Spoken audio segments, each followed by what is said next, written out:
Welcome. You are listening to Aftersight. This recording is intended solely for individuals who are blind or have low vision. Thank you for joining us for the September reading of 5280 Magazine. My name is Maggie. 50 Best Hikes in Colorado. From the editor. Inspiration Station. When I moved to Denver in the early aughts, Union Station was a grand but dilapidated building that didn't offer much beyond a couple of model train layouts that had long occupied its basement. By 2014, though, the depot had been remade, courtesy of a historic public-private partnership, into a transportation hub dressed up with high-end restaurants, a boutique hotel, smart retail, and an elegant central hall. In those days, 5280's office was right around the corner, a location that gave us a front-row seat to Union Station's rebirth and what it did for the area.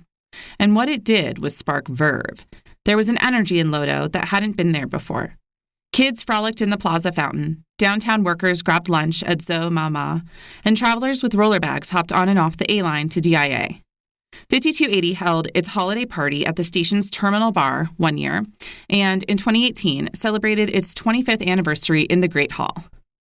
For half a decade, Union Station breathed life into Lodo, and then the pandemic hit, taking with it much of the area's hard-won vitality. Today, with the average of total daily users downtown still down by about 22% from 2019, Denver Mayor Mike Johnston is looking to the historical building for inspiration.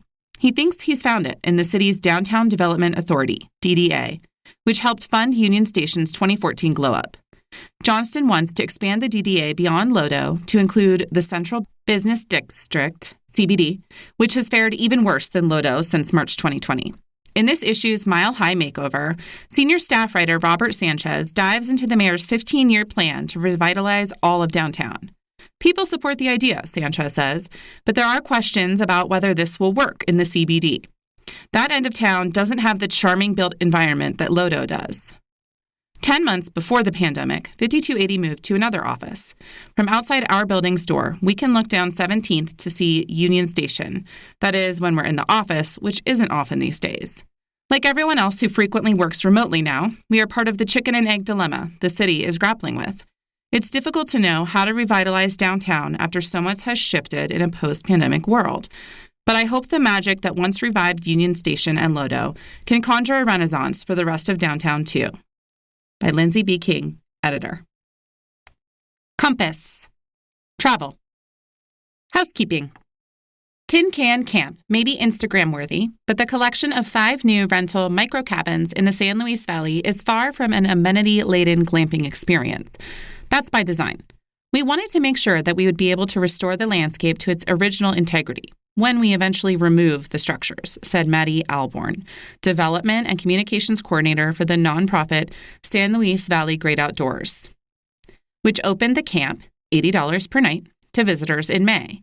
The purpose of the project is twofold. It will help relieve pressure on the dispersed camping areas near Penitente Canyon, a climbing, hiking, and biking destination about 30 minutes southwest of Saguache that has seen a massive increase in use since the pandemic began, and provide SLV Great Outdoors with another revenue stream to fund its trail building team and stewardship programs. In keeping with the latter mission, the 128-square-foot cabins don't have septic systems or potable water. There are toilets, but they burn waste rather than flush it. Essentially, the cabins can be picked up with a forklift and loaded onto the back of a truck, Alborn says, leaving as little evidence as possible that the tiny, picturesque abodes ever existed. By Nicholas Hunt. Health. Serve you right. There's a new national program to address the youth mental health crisis, and Colorado's young adults are spearheading it.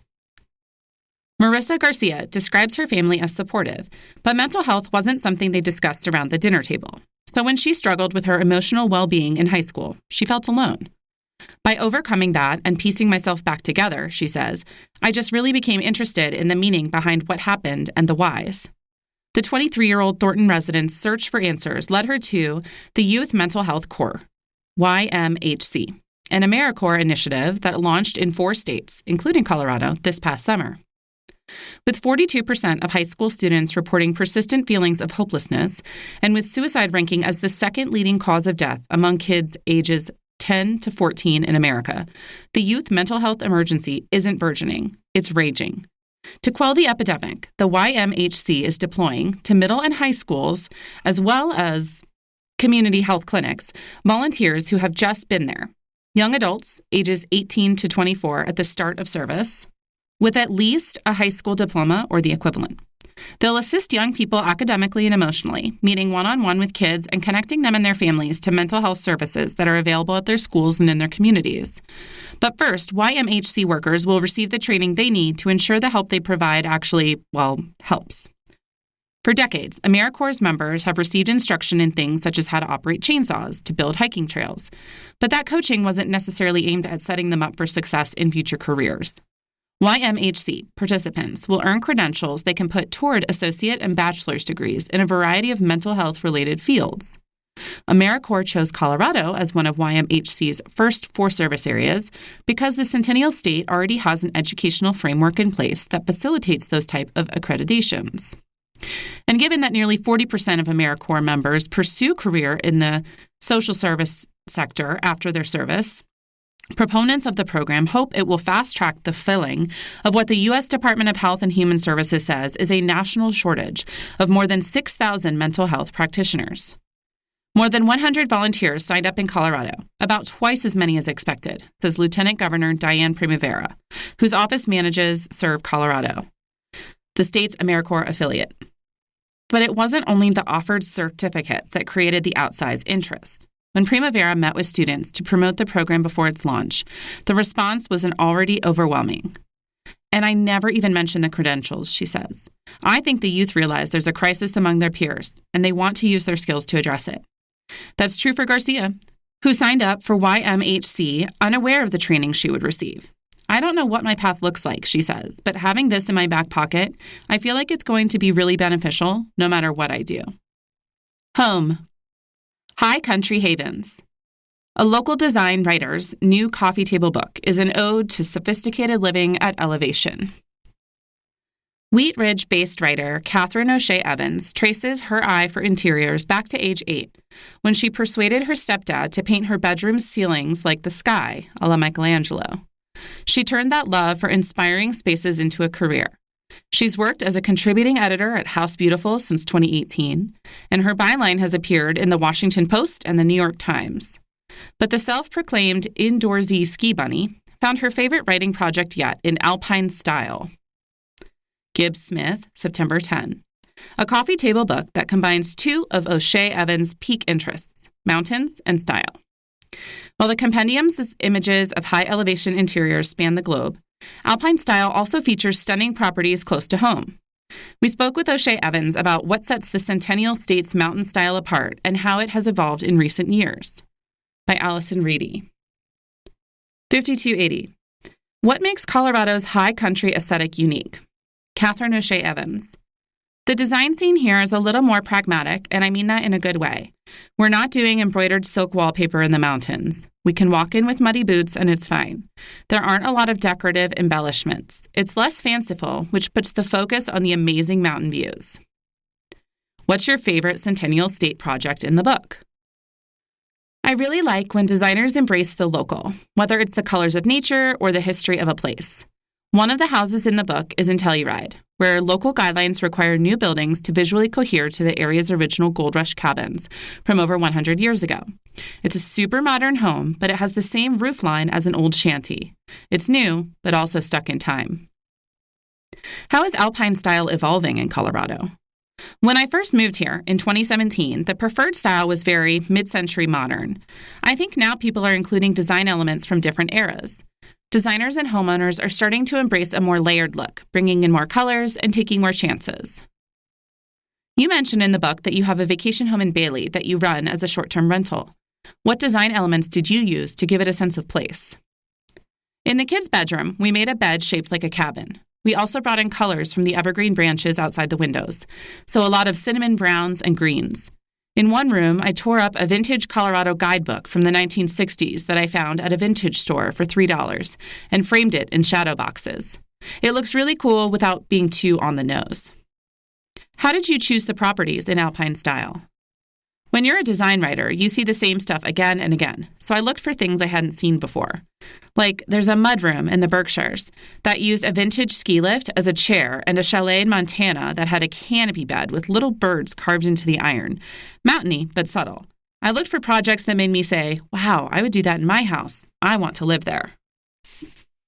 Fashion. Made to last. When Sasha Jarman began hosting pop-ups selling permanent jewelry around the metro area in summer 2020, most Denverites hadn't heard of the trend popularized by a Brooklyn studio that debuted the service in 2017. People didn't quite understand it was just a chain that was welded on. Claspless, custom fit, says Jarman, co-founder of Boulder's Love Saro jewelry shop. Today, the solid gold and sterling silver bracelets, anklets, and necklaces that only come off if intentionally snipped or accidentally ripped make up a large part of her business, and those of other local jewelers. By Jessica LaRusso. Love Saro. At their Cherry Creek, Boulder, and Los Angeles studios, classically trained gemologist Sasha Jarman and her mom, sculptor Carol Ritter, outfit clients, including Kourtney Kardashian, with custom designs using more than 60 chain styles and 180-plus natural gemstones. Unlike most jewelers who weld a subtle but noticeable connecting piece called a jump ring, Love Saro uses a seamless technique, welding the chain to itself. Bracelets start around $115. CLP Jewelry. Christy Lee Payne, who's been designing baubles for more than 2 decades, started offering welded jewelry in 2018 and soon found a line out the door of her South Broadway shop. 3 years ago, she added a low-high outpost to meet demand for her adorned line's 20-some chains, customizable with house-made charms and new, perfect for stacking bangles. Bracelets start at $98. Aurum. Buying permanent jewelry is more than just shopping. It's an experience. And that's what Nikki Nation facilitates, sometimes with sparkling wine and charcuterie, at her Golden Triangle shop, which opened in April 2023. Alongside the couple of dozen weldable chains and various birthstones and charms, the showroom hosts Nation's recycled metal jewelry and handmade goods from other makers. Bracelets start at $70. Books. Dystopia 2.0. Peter Heller's latest novel chronicles societal disruption, familiar territory for the Denver author who hopes, this time around, the plot remains fiction. Peter Heller has an uncanny ability to, as he puts it, hear the train whistle from around the bend. In 2012, he penned his debut novel, The Dog Stars, about a post-apocalyptic world ravaged by a never-before-seen virus. Within a decade, COVID-19 emerged, creating a pandemic that has killed more than 7 million people worldwide. Then, in 2019, he wrote The River, about college friends trying to outrun a massive wildfire, among other dangers, in northern Canada. In the years since, Canadian provinces have seen some of their most active fire seasons in recorded history. It's a little weird, Heller admits. His 8th work of fiction, Burn, was published on August 13 and follows 2 lifelong friends and hunting partners who emerge from the woods of Maine to find a civil war has erupted. The president is dead. Local militias are leading a secession effort, and the federal government is firebombing rural towns. As the protagonists, one of whom calls Denver home, race for the Atlantic coast, they encounter gun battles, mass graves, and other grisly artifacts of happier times. There's been so many rumblings about secession in various places, Heller says. I do think we're at a particularly fraught time. I fear for us, and I think that's partly what I'm addressing. Delivering a healthy dose of existential fear to readers is, of course, nothing new for Heller. Burn shares much in common with The Dog Stars, a fallen society, themes of love and loneliness, survivalists trudging through a dystopian wilderness. But Burn is no rerun. Heller's latest work imagines a localized insurrection, not a total collapse of civilization, and it offers hope that normality exists elsewhere, if only his characters can reach it. Still, Heller recognizes the similarities between his 2024 release and the soulful surreality he conjured in his first novel. All my stories are certainly about loss, about dealing with grief, about the juxtaposition, then, with the wonder and beauty of the earth, he says. Maybe those themes repeat, and I'm happy to be exploring them. As Burn hit shelves, it landed in the hands of readers who had recently witnessed the near assassination of a presidential candidate, who had learned that the nation's current president would not seek re-election, and who were likely anticipating increased societal rifts ahead of a potentially historic election. While Heller is adamant he doesn't want the pages of Byrne to come alive, he believes there's a sense of authenticity to everything he writes. There's this real feeling of inevitability in my work, he says. It's like this is happening in a multiverse, where it happened on another plane and feels in some sense to me inalterable. Yes, Heller is rooting for us all, but it's possible that, in his latest work, he's hearing that distant whistle once again. By Jay Bouchard. Peter's Picks. When the Byrne author isn't fashioning tales of fragile societies, he's often reading local authors. Here, two of his favorite Centennial State-based writers. Paolo Bacigalupi. One of Heller's literary contemporaries, Bacigalupi is an acclaimed science fiction author who covers vast ground. The Polonia-based writer's latest work, Nivola, was published in July and takes readers on a fantastical journey through an ancient kingdom in a Game of Thrones-style thriller. Craig Childs. As an award-winning chronicler of Southwest Colorado history, Childs has helped readers understand the landscape and its inhabitants via more than a dozen nonfiction books. In Tracing Time, published in 2022, he focuses on the rock art of the Colorado Plateau. Eat and drink. What's hot? Full circle. Chef Sean Bake's 2-decade-long culinary journey has taken him to Kuwait, the United Arab Emirates, Saudi Arabia, and multiple other Middle Eastern countries, where he worked as a private chef and as the brand executive chef for luxury Japanese chain Katsuya. The Korea native's first restaurant job, though, was in comparatively humble Cherry Creek, where Bake cooked at the long-closed Mao Asian Bistro after moving to Aurora at 16 years old. In 2022, Bake returned to Colorado hoping to establish a business of his own.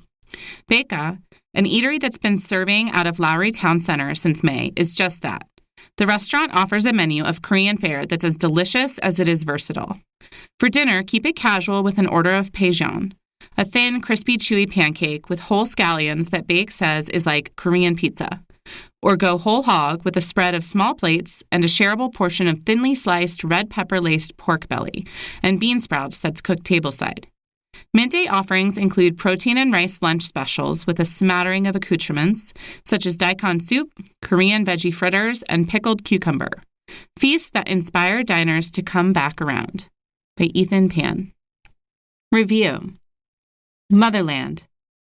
Yung Ya, An and Thao Nguyen's new Vietnamese restaurant, successfully ties the comforts of the past to the present. By Amanda M. Faison. If a dish can tell a story, then the deep-fried shrimp paste at Yung Ya, the Vietnamese restaurant that sisters Anne and Thao Nguyen opened on Aurora's East Colfax Avenue in April, weaves a full yarn. The crispy-edged envelopes, composed of rice paper spread with shrimp paste and then fried, brim with notes of shallot and garlic, and the springy texture of their namesake crustacean. For me, when the fried shrimp paste is tucked into a spring roll and dipped in the accompanying sweet, tangy nok cham sauce, it's a drive-across-town-worthy snack. But for Chef An, the pockets are a nod to the past. Her mother, Ha Pham, created this recipe for New Saigon, which opened on South Federal Boulevard in 1987. The Denver institution, which the family ran for decades before selling it in 2017, is where many locals first fell in love with Vietnamese food. It ultimately closed after 37 years this past February. Chef Anne also served the dish at West Alameda Avenue's Savory Vietnam, the 500-seat restaurant she debuted in 2019, but shuttered this past December. Like the shrimp paste, many of Yung Ya's dishes reach back in time. Take the steamed clams. While the cherry stones had meat that was too big and tough for my liking, their vibrant topping of sautéed garlic, lemongrass, fish sauce, and chilies is a citrusy, spicy flavor bomb that prompts diners to request a to-go container for even the smallest remaining dribble.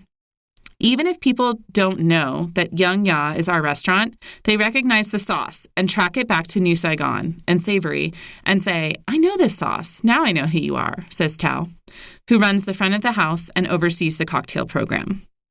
This, in many ways, is the point of Yung Ya, a Vietnamese term used to describe rustic, comforting, traditional dishes that impart a feeling of warmth and togetherness. Despite opening only 5 months ago, the casual 50-seat restaurant, whose centerpiece is a wall-to-wall mural of a modern woman wearing a non la, traditional Vietnamese hat, already bustles with fans looking for a taste of restaurants past. That's That's okay with An, who welcomes the opportunity to cook family recipes while also crafting her own. This fervor, however, can yield long waits during lunch and dinner if you don't have a reservation. Yung Ya's 3-page menu is tiny in comparison to New Saigon's or Savory Vietnam's, which listed hundreds of dishes, but it's still overwhelming, so much so that my husband took one look and laid his menu on the table in surrender. However, Yung Ya's helpful, if slightly overextended, servers, 2 of whom are An's and Tao's husbands, help the unfamiliar navigate the roster of starters, spring rolls, clay pots, salads, and other specialties. While the early menus have relied heavily on staples from New Saigon and Savory Vietnam, An intends to add fresh dishes as the restaurant matures. The spring roll platters, 3-tier towers you'll see at the center of most tables, are Yung Ya's showstoppers. Heaped with herbs, crisp veggies, and rice noodles, as well as marinated, grilled, and fried proteins, the layers allow you to assemble flavor-packed parcels. A minor quibble. While the setups are dazzling, they emphasize the awkward height of the tables, which are too tall for the low-slung chairs. Diners can partially solve this problem by ordering the bo la lot, the savory nuggets of betel leaf-wrapped beef, redolent with lemongrass and allspice, come with DIY spring roll fixings, minus the tower. Some of An's favorite dishes to make are salads because of the interplay of texture, flavor, and aroma. The go tap kam, which loosely translates to special salad, is a masterclass in this juxtaposition. Crisp pickled lotus root, daikon, carrot, and a crunchy Asian veggie similar to celery are tossed with rich steamed pork belly, poached shrimp, and sliced squid and jellyfish. The whole bowl gets a dousing of fish sauce, vinaigrette, and a shower of basil leaves and crushed peanuts. Dig in and everything, crunchiness, chewiness, acidity, saltiness, sweetness, brightness, umami, happens at once. The clay pots, polar opposites in terms of texture, are no less delicious. These stews were available at New Saigon, but here they are served in mini clay pots, a touch that elevates the experience. The bubbling sauce, made from cooking down palm sugar and water with fish sauce and aromatics, will sear the bejesus out of your mouth if you're not patient. Spoon some of the salty sweet liquid and braised protein. I had the tender bone-in fish, but prawns and pork are also available. Over rice, and let the steam dissipate. Then dive in for soothing, caramelized, sauce-covered bites that are the very definition of the comfort food Yung Ya was named for. This dish and others are proof that memories are on the menu at Yung Ya. Longtime Denverites may be nostalgic about the eateries that once were, but An and Tao are intent on offering a new experience, one that is more intimate and ever-evolving. I'm following my mom's recipes, An says. There's a legacy, but I now get to stand at the walk-in fridge and add ingredients. Finger foods. Although the American palate tends to favor crispy egg rolls, Asian cuisines offer so much more to explore in the rolled-up realm. Skip the usual and order these tasty handheld packages. Lumpia.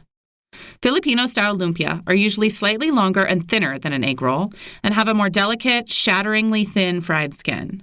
Order the pork-packed shorties at Paborito, a ghost kitchen in Lincoln Park that began serving Filipino barbecue for delivery and pickup this past June. Bo Sam. This Korean dish typically features braised pork that's eaten wrapped in lettuce with a rainbow of condiments. At Silla, one of Aurora's oldest Korean eateries, guests top roughly green leaves with pieces of tender pork belly, sliced veggies, kimchi, and a bit of umami-rich samjang paste. Temaki. Nearly 4-year-old Temaki Den, inside the Source Market Hall in Rhino, specializes in the eponymous Japanese specialty, a classic sushi roll, or a cone-shaped handheld, that consists of nori wrapped around rice and fillings. The eatery offers nearly 20 kinds of temaki, including varieties stuffed with daikon radish sprouts, aged negatoro, minced raw tuna, and red shrimp. Yung Ya, 9945 East Colfax Avenue, Aurora. The draw hits all the right notes Vietnamese food from one of Denver's most important culinary families. The drawback. Tables are too high for the chairs. Service can be harried during peak hours. Noise level, medium. Don't miss any of the spring rolls, clay pot with bone-in fish, steamed pork belly, shrimp, squid, and jellyfish salad. Adventure. Free to be you and me. Rome Fest celebrates women's mountain biking with a 3-day gathering in Fruta. But its real draw isn't riding, it's inclusivity. By Kelly Bastone. On a mild evening last November, a mass of some 300 mountain bikers assembled for an outdoor dance party that promised to trigger yet another round of noise complaints from the residents of Sedona, Arizona. By day, these RoamFest participants had raged on area trails. Now, beneath glowing string lights, the colorfully costumed crowd prepared to shake it hard and loud. Uninhibited dance sessions are a signature feature of RoamFest, a 3-day celebration of women's mountain biking held since 2017 in single-track heavy locations around the country. To preserve that raucous tradition while also placating the Sedonians who had called the police to RoamFest in previous years, event organizer Ash Zoltan addressed the tutu-wearing multitude with a compromise.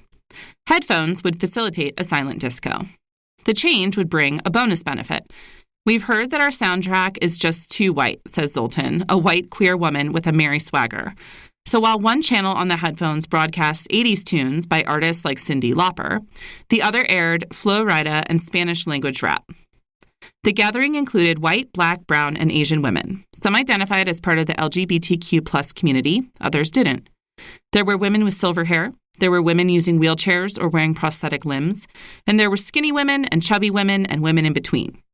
One woman donned an inflatable unicorn costume. Another sported a Sasquatch getup, lit with LED light bulbs. Everyone, however, was ready to show their scabby, biking bloodied arms in the air like they just didn't care. Mountain biking is RoamFest's raison d'etre, but the collective energy here taps into something deeper than sport, something attendees seem desperate to connect with. Registration for RoamFest fills within minutes, and participation and sponsorship dollars have been growing. It was formerly staged as smaller events in Sedona, Knoxville, Tennessee, and Fruita, not far from its headquarters in Grand Junction.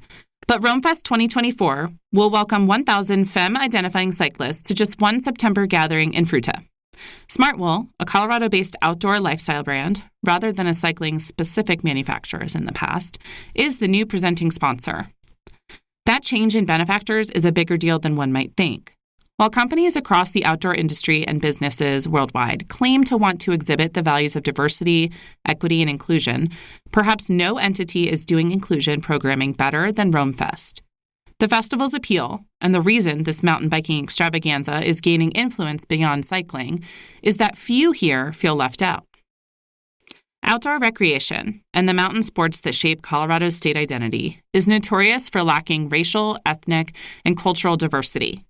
Major outdoor brands have tried to address the predominance of white privilege with programs such as the REI Cooperative Action Fund, which delivers donations to nonprofit organizations that promote inclusivity in the outdoors. Today, many people and communities do not feel welcome or safe outside, reads the fund's November 2021 press release. Ski slopes, campgrounds, mountain bike trailheads, and fishing holes all attract a disproportionately white and affluent set of nature lovers. A 2022 report from the Outdoor Foundation, which tracks outdoor participation demographics, reported that 72% of outdoor recreationists are white, and the wealthiest households represent the largest share of participants, with 32% earning $100,000 or more annually. RoamFest also displayed that monoculture when it debuted in 2017 in Sedona. Co-founded by Zoltan and her wife, Andy, a former racer and professional bike mechanic who coaches with USA Cycling's Athlete Development Pathway, RoamFest promoted Stoke Sands instruction. Zoltan was dissatisfied with the trend among women's events of targeting timid newbies, so she staged a party for what she calls skilled and confident radasses like herself. The inaugural RoamFest included no skills clinics and no beginner options among its daily programs of social, locals-led rides. But those experienced mountain bikers were all well off in white, Zoltan says. We attracted precisely one person of color. Afterward, that sole non-white person brought up the issue of underrepresentation. Straight mountain bikers also told Zoltan that the event seemed like it was exclusively for the LGBTQ+ community. The feedback made her uncomfortable, she recalls. But it took us getting uncomfortable, Zoltan says, and having hard conversations and receiving hard feedback about our well-intentioned efforts to get us to embrace the challenge of trying things differently. That willingness to receive critique, "We love feedback," is a RoamFest tagline, allowed the Zoltans to consider and implement inclusivity strategies that were often proposed by people outside of their company leadership. RoamFest was willing to ask, who is not here? Why are they not here? and how do we get them if they want to come? Says Brooke Gowdy, a Black mountain biker who co-led Denver's chapter of Black Girls Do Bike and now operates Rowdy Gowdy, an organization promoting cycling and healthy lifestyles among women of color. Money is one obvious participating barrier for women of color. The latest data from the Federal Reserve Board's Survey of Consumer Finances indicates a $242,000 gap in median wealth between Black and white households. So RoamFest developed its BIPOC Fellowship, which awards travel and participation stipends to qualifying participants. Furthermore, RoamFest reserves 20% of its event registrations for attendees who come from underrepresented communities. But Rome didn't stop at representation. Rachel Olzer, RoamFest Director of Inclusion, a position born in response to the criticism Rome had received, encouraged Zoltan to bolster support for attendees from marginalized groups during the event. For instance, Olzer recommended the creation of a separate retreat space where cyclists of color could withdraw for a social, emotional break. The notion ran counter to the Zoltan's expectations of inclusivity. Initially, they were really skeptical because they were wanting integration and saw a separate space as exclusionary, Olzer says. Ultimately, RoamFest leadership greenlit the Chill Zone, and the refuge has since prompted enthusiastic feedback from race participants. It's like an affinity space within the affinity space, Gowdy says. When we women get together, we can really be ourselves. But Black and brown women still experience microaggressions. We can't stop it, but we can give them a respite. Then Rome went even further. The race expanded its scope by welcoming all self-identifying femmes and developing outreach and programming to support adaptive cyclists. On top of that, RoamFest organized rides that gather individuals with similar lived experiences, including moms, queer people and their allies, and people ages 50 and older. Plus, the Shred Talks panel, a topic-driven discussion led by a changing cast of trailblazers working at the intersection of cycling and representation, has become a RoamFest hallmark. Such initiatives demanded financial investment, of course, and the Zoltans have spent more than $250,000 on staffing and scholarships to fund RoamFest inclusion programming efforts. But demand for inclusivity initiatives were surging across the outdoor rec industry, and other cycling events and races, such as Washington State's Sturdy Dirty Enduro, were increasingly asking Rome's gurus for guidance on how to diversify their attendees. We realized that as a for-profit company, Zoltan says, we didn't have the capacity to bring inclusion to events beyond RoamFest. Enter the Rome Collective, a 3-year-old nonprofit led by Zoe Richards, who is also the partnerships manager at Sierra Nevada Brewing Co., a sponsor of RoamFest. Now, the BIPOC Fellowship, the Shred Talks panel, and the Para Adaptive programs live under the Collective's umbrella. That parasol has been making room under its canopy for new programs and new partnerships, too. In 2023, for example, Rome Rowdies was born. The project allows Gowdy to recruit Black, femme-identifying mountain bikers and not only give them a stipend to attend RoamFest, but also fund their participation in another bike industry gathering. Additionally, Rome Rowdies helps create cycling events within mountain bikers' home communities. Thus, the invitation to attend RoamFest is bundled with after effects that reinforce the individual's engagement with the cycling community. In March 2024, RoamFest joined Boot Tan Fest and its femme-centric ski party at Sunlight Mountain Resort in Glenwood Springs, where Rome reps contributed logistical know-how and their famously warm welcome. Then, in April 2024, Rome Collective took its Shred Talks panel to World Cycling's biggest festival and expo, the Sea Otter Classic in California. Companies beyond the cycling sector, such as Smartwool, have noticed Rome's DEI successes, and many now support the event as sponsors. But Zoltan and Sam Ryan, RoamFest Director of Partnerships and Operations, scrutinize organizations that are interested in aligning themselves with RoamFest to make sure the brand's commitments to inclusivity run deeper than their desire to sell products to women. Some companies are just trying to get access to our demographic on a silver platter, and that's not what we're about, says Ryan, who evaluates prospective sponsors by the diversity she sees among employees and sponsored athletes. Arizona-based Pivot Cycles, for instance, sends its demo bike fleet along with an inclusive cohort of company representatives to the event, and women make up 50% of Smartwool's leadership. We see our partnership with Rome as an extension of our inclusivity goals as a brand, says Kelly Mudendock, Smartwool's brand marketing manager for North America. Rome's unwavering commitment to diversity and inclusion is a huge reason why we are so excited to support their mission. They create a space that celebrates every single individual and makes them feel comfortable even when they are doing something brand new. Until this year, hugs, not handshakes, had been RoamFest's motto. Zoltan greeted every individual at check-in with a physical embrace intended to emphasize the authenticity of her welcome.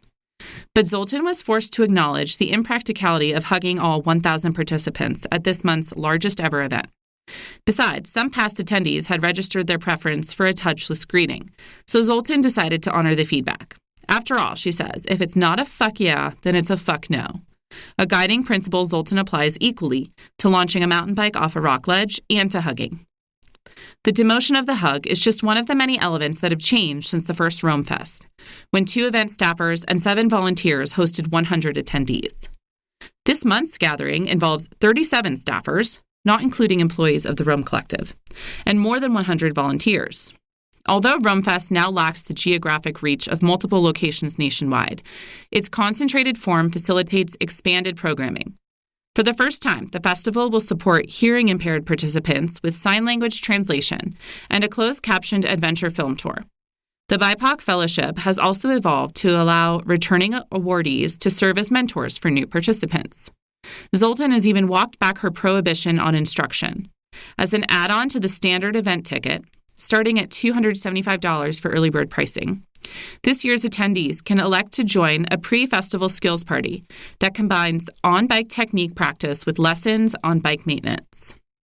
Attendees may love the larger version of RoamFest. Inclusivity initiates strive to enlarge the we by welcoming more perspectives. Doing so, Olzer says, makes our ability to connect, and for me, that's the point of life, a lot more rich. Not yet known is whether people can make the intimate connections they seek within a gathering of 1,000. Not surprisingly, Zoltan is eager for feedback. We want to hear about it if it's too big. Missteps happen, and accepting them is a critical part of attempting progress in inclusion programming, she says. The new Deaf Shredders initiative, for example, could reveal itself to have significant shortcomings, as Roam's other first attempts sometimes have. That would be merely one step in the journey. It's been a process, Zoltan says, of failing up. 50 best hikes in Colorado. We tapped seasoned hikers, consulted guidebooks, pored over topo maps, and scrutinized our trail photos to bring you this manual to our home's most impressive footpaths, all of which are Class 3 or easier during peak season. The result? We've got all the purple mountain majesties you could want, not to mention red rock canyons, wildflower-filled meadows, gushing waterfalls, and golden aspen groves, too. Peaks. Mount Albert, Pan Sag Isabel National Forests. There's no other view like the one from the tip-top of the state, 14,439-foot Mount Albert, where the rest of the broad-shouldered Sawatch Range unfurls beneath your feet in all directions. Of the 2 main routes to the summit, we prefer the South Mount Albert Trail, which is non-technical but strenuous, gaining 4,800 feet in 5.8 miles. It's prettier with better views, compared with the standard approach, says the Leadville Ranger District's Leo Peretti. There's more area above treeline, and you get to see all the additional peaks for the majority of the hike. Make it an easier alpine start by crashing at one of the free dispersed campsites near the trailhead. Nearest town, Twin Lakes. Trailhead, South Albert. High clearance vehicles can start 1.8 miles farther up FSR 125B. Peak season, year-round. Be prepared for deep snow and cold temps in winter. Permit, none. Fee, none. DeCalibran Loop. Pike San Isabel National Forests. Tag not 1, not 2, not 3, but 4 14er summits in a mere 7 miles on this lofty circuit that connects Mounts Democrat, Cameron, Lincoln, and Bross. Technically, you have to skirt the top of Bross to avoid private land, but we say count it. An update to the Colorado Recreational Use Statute in March means the summits, some of which are privately owned and have been restricted in the past due to fears of lawsuits, should remain open to the public.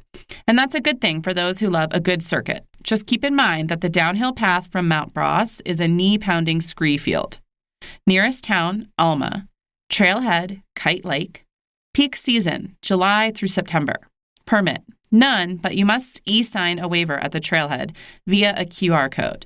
Fee, none, but it's $5 to park at the trailhead. Lizard Head Loop. Lizard Head Wilderness. Actually summiting Lizard Head Peak, a 13er crowned with a 400-foot-tall, crumbly volcanic neck that's considered one of Colorado's sketchiest climbs, requires serious mountaineering chops. But the rest of us can hike to its base on the 11.5-mile Lizard Head Loop, a strenuous trail with plenty views of the formidable tower, plus grassy meadows and a ridgeline walk across roughly 12,100-foot Black Face. Nearest town, Telluride. Trailhead, Lizard Head Pass. The loop ends at the Cross Mountain Trailhead. Then you'll have a road walk back to your car. Peak season, July through September. Permit, none. Fee, none. Mount Alice, Rocky Mountain National Park. The journey is every bit as good as the destination on this deep wilderness hike, where you'll savor wildflowers, 4 waterfalls, and superb lake views on the 7-mile approach to Lion Lake No. 1. From there, venture off-trail to the northwest to pass 2 more lakes and scramble Class 2+ Hourglass Ridge to Alice's 13,310-foot summit for a 17-mile round-tripper. Tip: the closest campsites are at Thunder Lake, about a 4-mile hike from Lion Lake No. 1. Nearest town, Allenspark. Trailhead, Wild Basin. Peak season, July through September. Permit and fee, see Ticketmasters.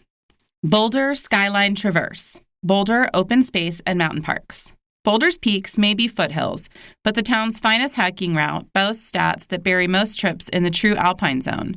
16.5 miles, one way, leaving a shuttle car at one end is key, 12,000 plus feet of elevation change, and 5 separate summits. Start with the stout climb up 8,461-foot Bear Peak and finish with a push up 6,863-foot Mount Sanitas, tagging South Boulder Peak, Green Mountain, and Flagstaff Mountain along the way. Boulder Merit Badge earned. Nearest town, Boulder. Trailhead, Lehigh Connector, south, Goat Path, north. Peak season, year-round.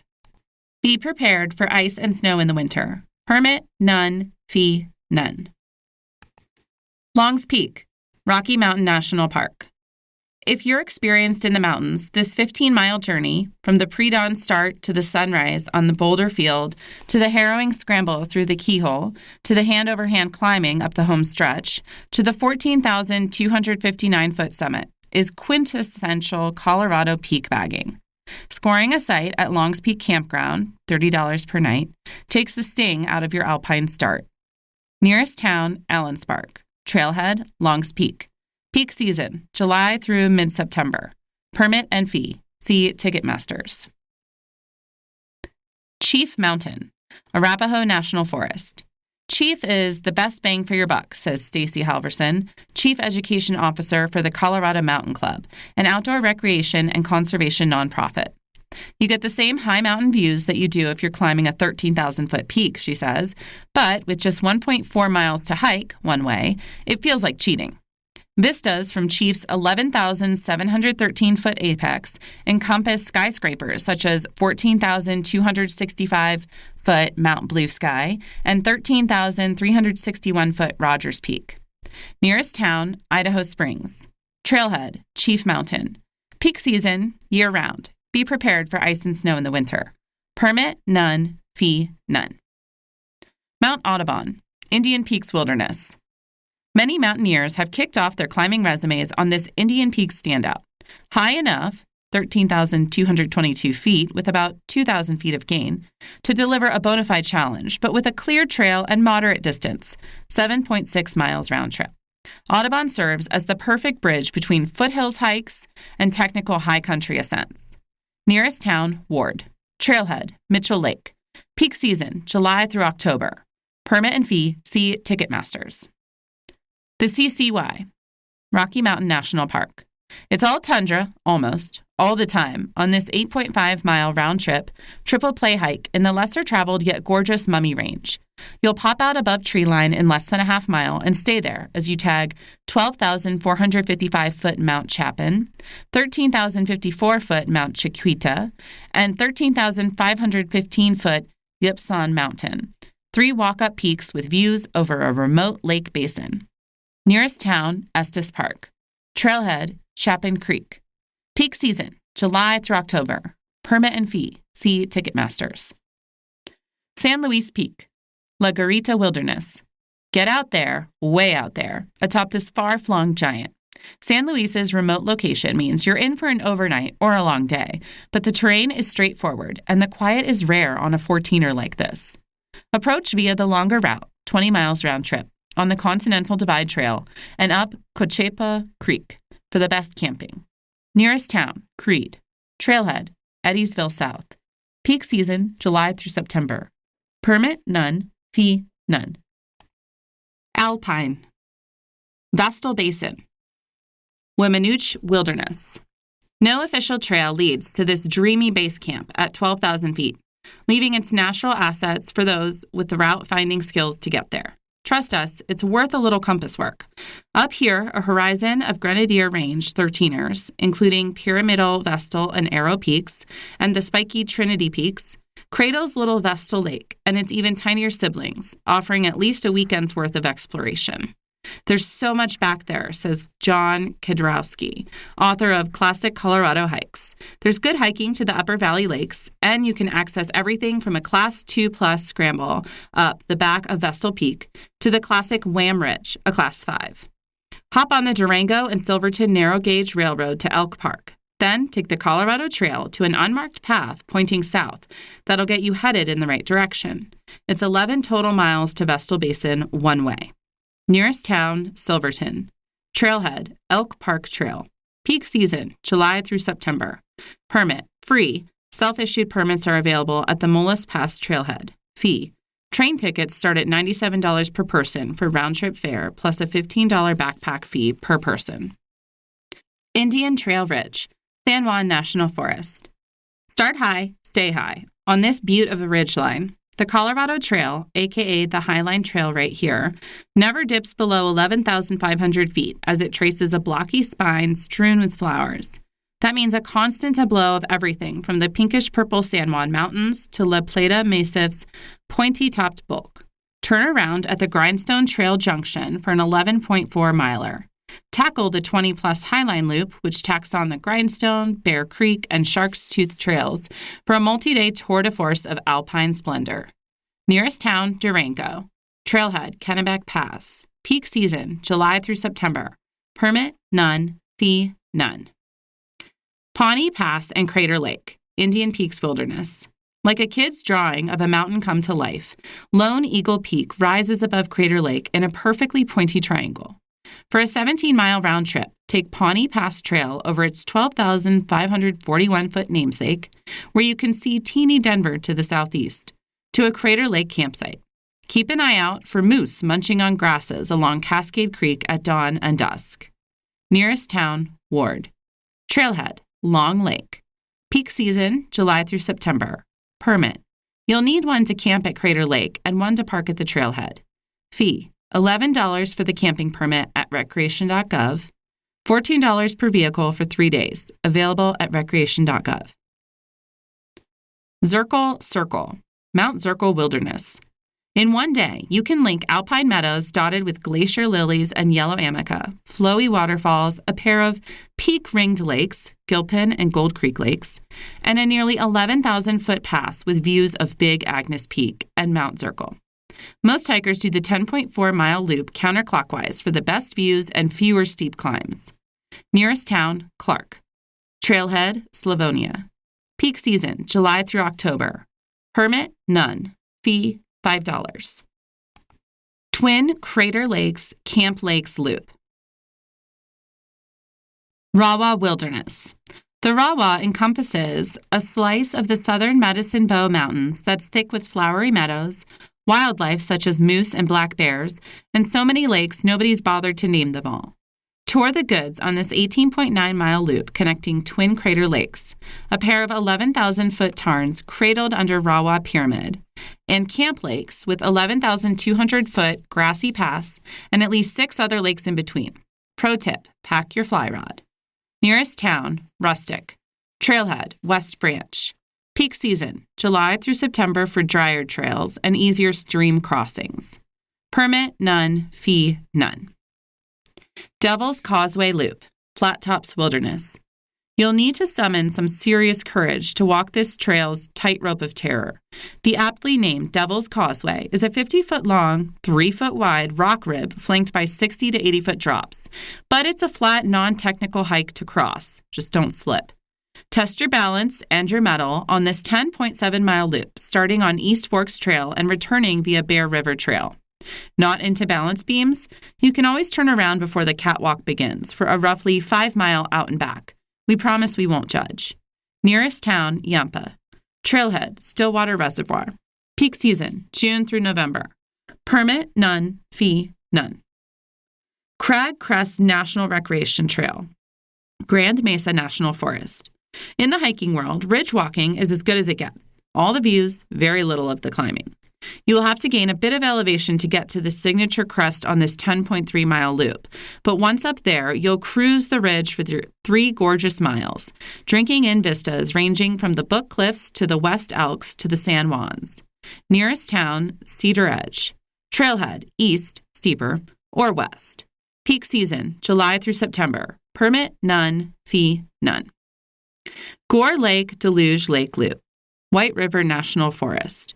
Wild, burly, and host to more mountain goats than people, the Gore Range is known for epic mountaineering routes. But this 13.1-mile loop linking Gore, Snow, and Deluge lakes is accessible to mere hikers, as long as you don't mind a little off-trail travel to connect Gore and Snow. This is the Gore, after all. You'll skirt aquamarine lakes ringed with 13ers, traipse high-elevation meadows, and scramble the pass above Deluge Lake. Nearest town, Vail. Trailhead, Gore Creek. Peak season, June through October. Permit. Free, self-issued permits are available at the Wilderness Boundary Sign. Fee, none. Lost Man Pass, Hunter Frying Pan Wilderness. This trek strings together 3 idyllic lakes, Lincoln's, Independence, and Lost Man, and a lovely reservoir in roughly 9 miles in the high country heaven off of Independence Pass.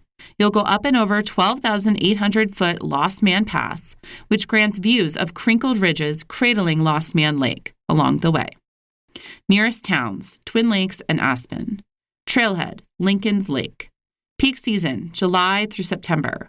Permit, none. Fee, none. Water. Ticketmasters. Some land managers require reservations for popular hiking trails. Rocky Mountain National Park permit. In 2024, a timed entry reservation, $2, is required to enter most areas of the park from 9 a.m. to 2 p.m. until October 14th. Try to snag one on recreation.gov at 7 p.m. the night before you want to hike. Fee, $30 a vehicle for 1 day, $35 vehicle for 7 days.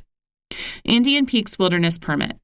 Timed parking reservations are required to park at busy trailheads. $14 per vehicle plus a $2 reservation fee. Get them at recreation.gov at least 15 days in advance. A backpacking permit is required from June 1 to September 15th. $11 a person. Recreation.gov. Fee, none. Maroon Bells Snowmass Wilderness. Permit. Required for each night of backpacking. $10 per person per night, plus $6 reservation fee. Recreation.gov. Reservations are required for parking at the Maroon Bells Scenic Area from mid-May through October. $10 a vehicle. Or for RFTA shuttle rides from late May through October. $20 round trip, day of. At aspenchamber.org. Fee, none. Upper Fish Creek Falls. Route National Forest. Most hikers turn around at 283-foot Fish Creek Falls, a quarter mile into this trail, but true adventurers are just getting started. Continue another 2.5 miles through a conifer forest packed with aspen groves, steadily gaining elevation as you skirt the edge of a bouldery canyon. Your final destination, Upper Fish Creek Falls, a 20 to 30-foot cascade that's smaller than its downstreaming sibling, but with its wild setting and solitude, an arguably more beautiful one. Go early in the day when it's cooler, says Katie Hughes, Director of Marketing and E-commerce for the steamboat-based camping brand Big Agnes. The trail is more exposed at the top, and the spray from the falls will feel amazing. Nearest town, Steamboat Springs. Trailhead, Fish Creek Falls. Peak season, year-round, except ice and snow in winter. The Forest Service typically closes the first bridge during high runoff, so call ahead in spring to check conditions. Permit, none. Fee, $5 for parking. Lily Lake, Sang de Cristo Wilderness. About 3.4 miles from the trailhead, Lily Lake perches like an infinity pool on the edge of a cliff, cradled in a basin rimmed by lonely 13ers and mirroring 14,055-foot Mount Lindsay from across the valley. This region's other giants, such as 14,350-foot Blanca Peak and 14,057-foot Ellingwood Point, loom large as you trace the Haforno Valley south, then make the final push to your private alpine shoreline. Nearest town, Walsenburg. Trailhead, Upper Haforno Lily Lake. High clearance, four-wheel drive vehicle required. Peak season, July through September. Permit, none. Fee, none. Sky Pond, Rocky Mountain National Park. Sky Pond sits in its 10,800-foot cirque like the prettiest pearl on a necklace, a chain of beautiful lakes and waterfalls pouring down from the high country. One of the park's most striking features, the granite minarets of the cathedral spires, rises steeply to the northwest, and 13ers Taylor Peak and Powell Peak guard its western and southern shores. The 4.5-mile one-way trail passes two waterfalls, 30-foot Alberta Falls and 100-foot Timberline Falls, and two other lakes, the Loch and Lake of Glass, to boot. Nearest town, Estes Park. Trailhead, Glacier Gorge. Peak season, July through October. Permit and fee, see Ticketmasters. Zapata Falls. Zapata Falls Special Recreation Management Area. Most waterfalls show off, but not Zapata. You have to splash up slippery South Zapata Creek to get a good look at the 25-foot gusher tucked deep into an ebony gorge. Hike roughly half a mile to get into the canyon's refreshing spray zone. Also superlative, a winter visit to the frozen cascade. Nearest town, Alamosa. Trailhead, Zapata Falls. Peak season, year-round. Expect ice and cold temps in winter. Permit, none. Fee, none. Blue Lakes Trail, Mount Sneffels Wilderness. They weren't kidding when they named this trio of high alpine lakes resting in the shadow of 14,155-foot Mount Sneffels. Glacial sediment turns their waters an unreal shade of cobalt. An approximately 8-mile round-trip trek hits all three. Nearest town, Ridgeway. Trailhead, Northern Blue Lakes. Peak season, July through September. Permit. At press time, the Uncompahgre National Forest was considering a permit system. Check the latest regulations before you go. Fee, none. Willow Lake, Sang de Cristo Wilderness. Colorado is blessed with an embarrassment of scenic alpine lakes, but there's one with a little something extra. Willow Falls, a lacy ribbon pouring off the cliff face on Willow Lake's eastern edge. Climb 4.5 miles and 2,586 feet into the hanging valley that holds Willow. It's another 1.3 miles to Upper Willow Lake. Nearest town, Crestone. Trailhead, Willowbrook. Peak season, July through October. Permit, none. Fee, none. Fancy Pass Lake Loop, Holy Cross Wilderness. This 10-mile circuit lets you ogle Fancy, Treasure Vault, and Missouri lakes from all angles. The roller coaster route crosses flowery meadows, passes through mini canyons, and tops out on two passes. Nearest town, Red Cliff. Trailhead, Missouri Lakes, Fancy Pass. Peak season, June through October. Permit, none. Fee, none. Piedra River Trail, San Juan National Forest. Box canyons, aspen groves, and fishing ops aplenty. There's a little bit of everything on this 11.2-mile one-way riverside ramble along the banks of the Piedra. Explore the whole thing on a point-to-point hike starting from the southwest for the best views. Nearest town, Pagosa Springs. Trailhead, First Fork. Start, Piedra River, end. Peak season, May through October. Permit, none. Fees, none. Conundrum Hot Springs, Maroon Bells Snowmass Wilderness. This 8.5-mile approach, which gradually climbs 2,500 feet through the lush Conundrum Creek Valley's aspen stands and meadows, with views of the surrounding 13ers and 14ers, would be stunning enough. The fact that there's a natural hot spring waiting at its terminus is almost gilding the lily. Not that we're complaining. Soaking your tired feet in the steamy Conundrum Hot Springs pools as Aspenglow paints the Elk Range pink is a Colorado Life List experience. Make it an overnight at one of the forested campsites below the springs. Nearest town, Aspen. Trailhead, Conundrum Creek. Peak season, July through September. Permit and fee. See Ticketmasters.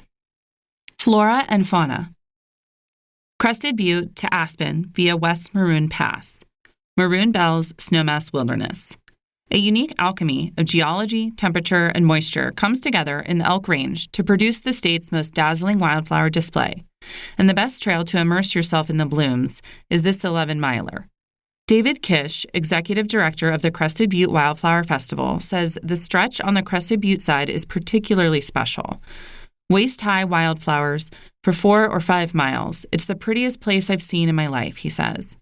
Or start on the Aspen side for a more gradual climb to 12,490-foot West Maroon Pass.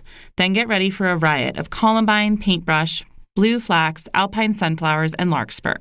You'll need to book a shuttle to the trailhead, then hike back for a repeat performance, or arrange for a shuttle ride back. Nearest town, Crested Butte or Aspen. Trailhead, West Maroon, Crested Butte side. Peak season, mid-July to mid-August for flowers. The trail is usually snow-free into September. Permit, see Ticketmasters. Fee, $55 a person for shuttle fare from Crested Butte to West Maroon Trailhead. It's $90 a person for a shuttle back to Crested Butte from Aspen. CrestedButteShuttle.com. Cub Lake Loop, Rocky Mountain National Park. Few animal sightings are as quintessentially Rocky Mountain as the elk in Colorado's most popular park.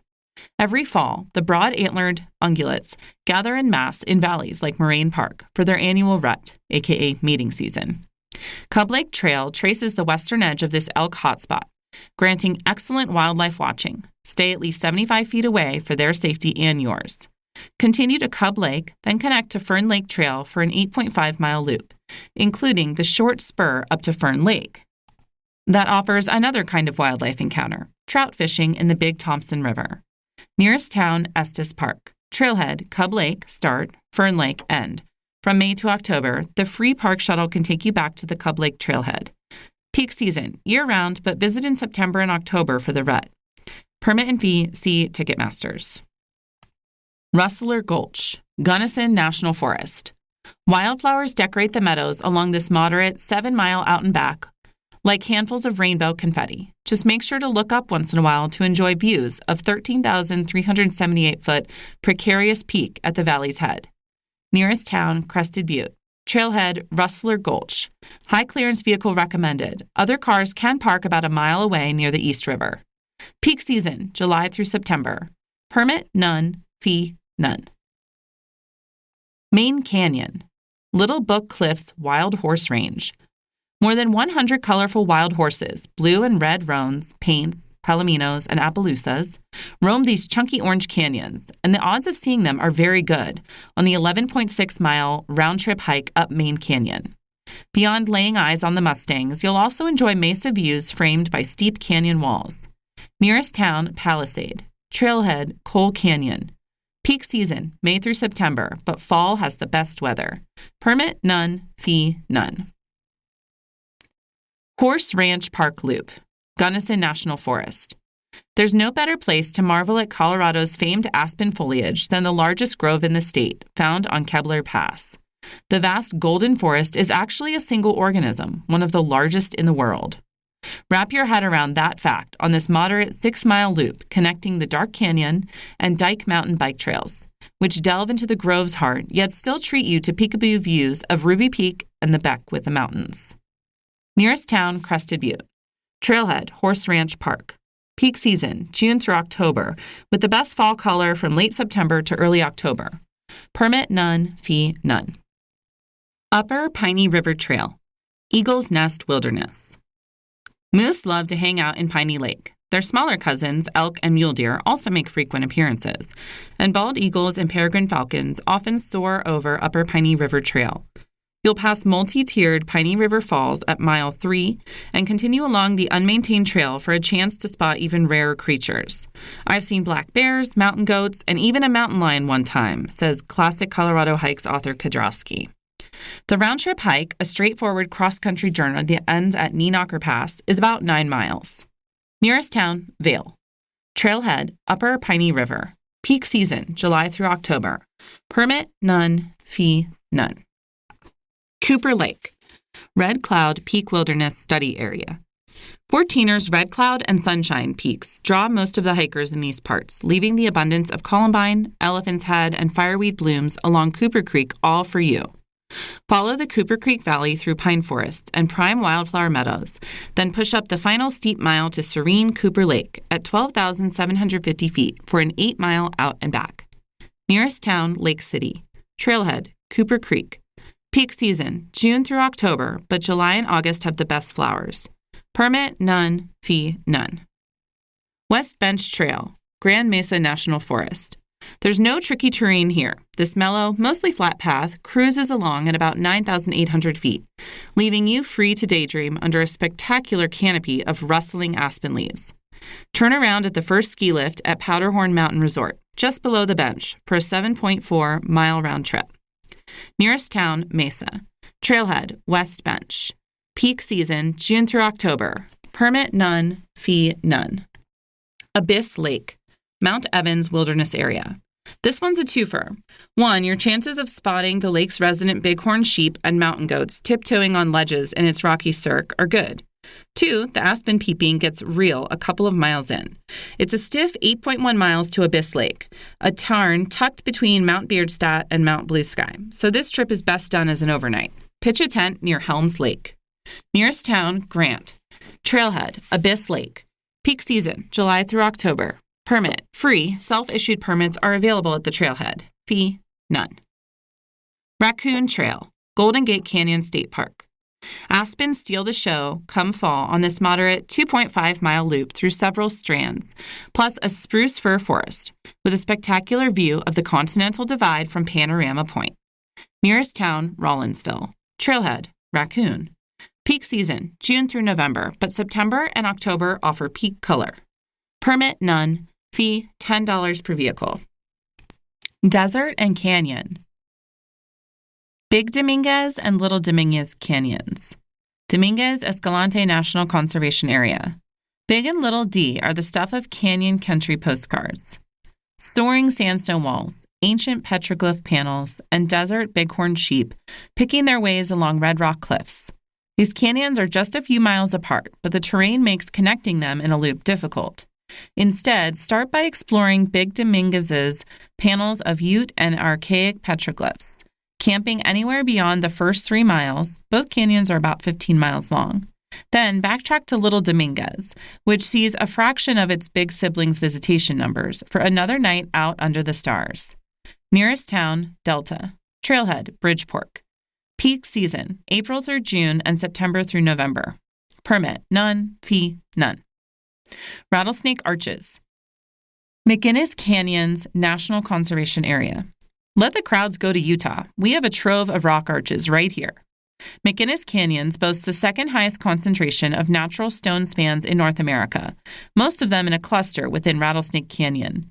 Punched out hole in the bridge arch, delicate Centennial Arch, and 120-foot-high Rattlesnake Arch among them. Getting there is, of course, part of the fun. The strenuous 15.5-mile round-tripper requires scrambling up and down 4 to 5-foot cliffs and navigating steep, slick rock. Nearest town, Fruita. Trailhead, Pollock Bench. Peak season, March through June for moderate temps and higher likelihood, although it's not a guarantee, of finding water to filter along the way.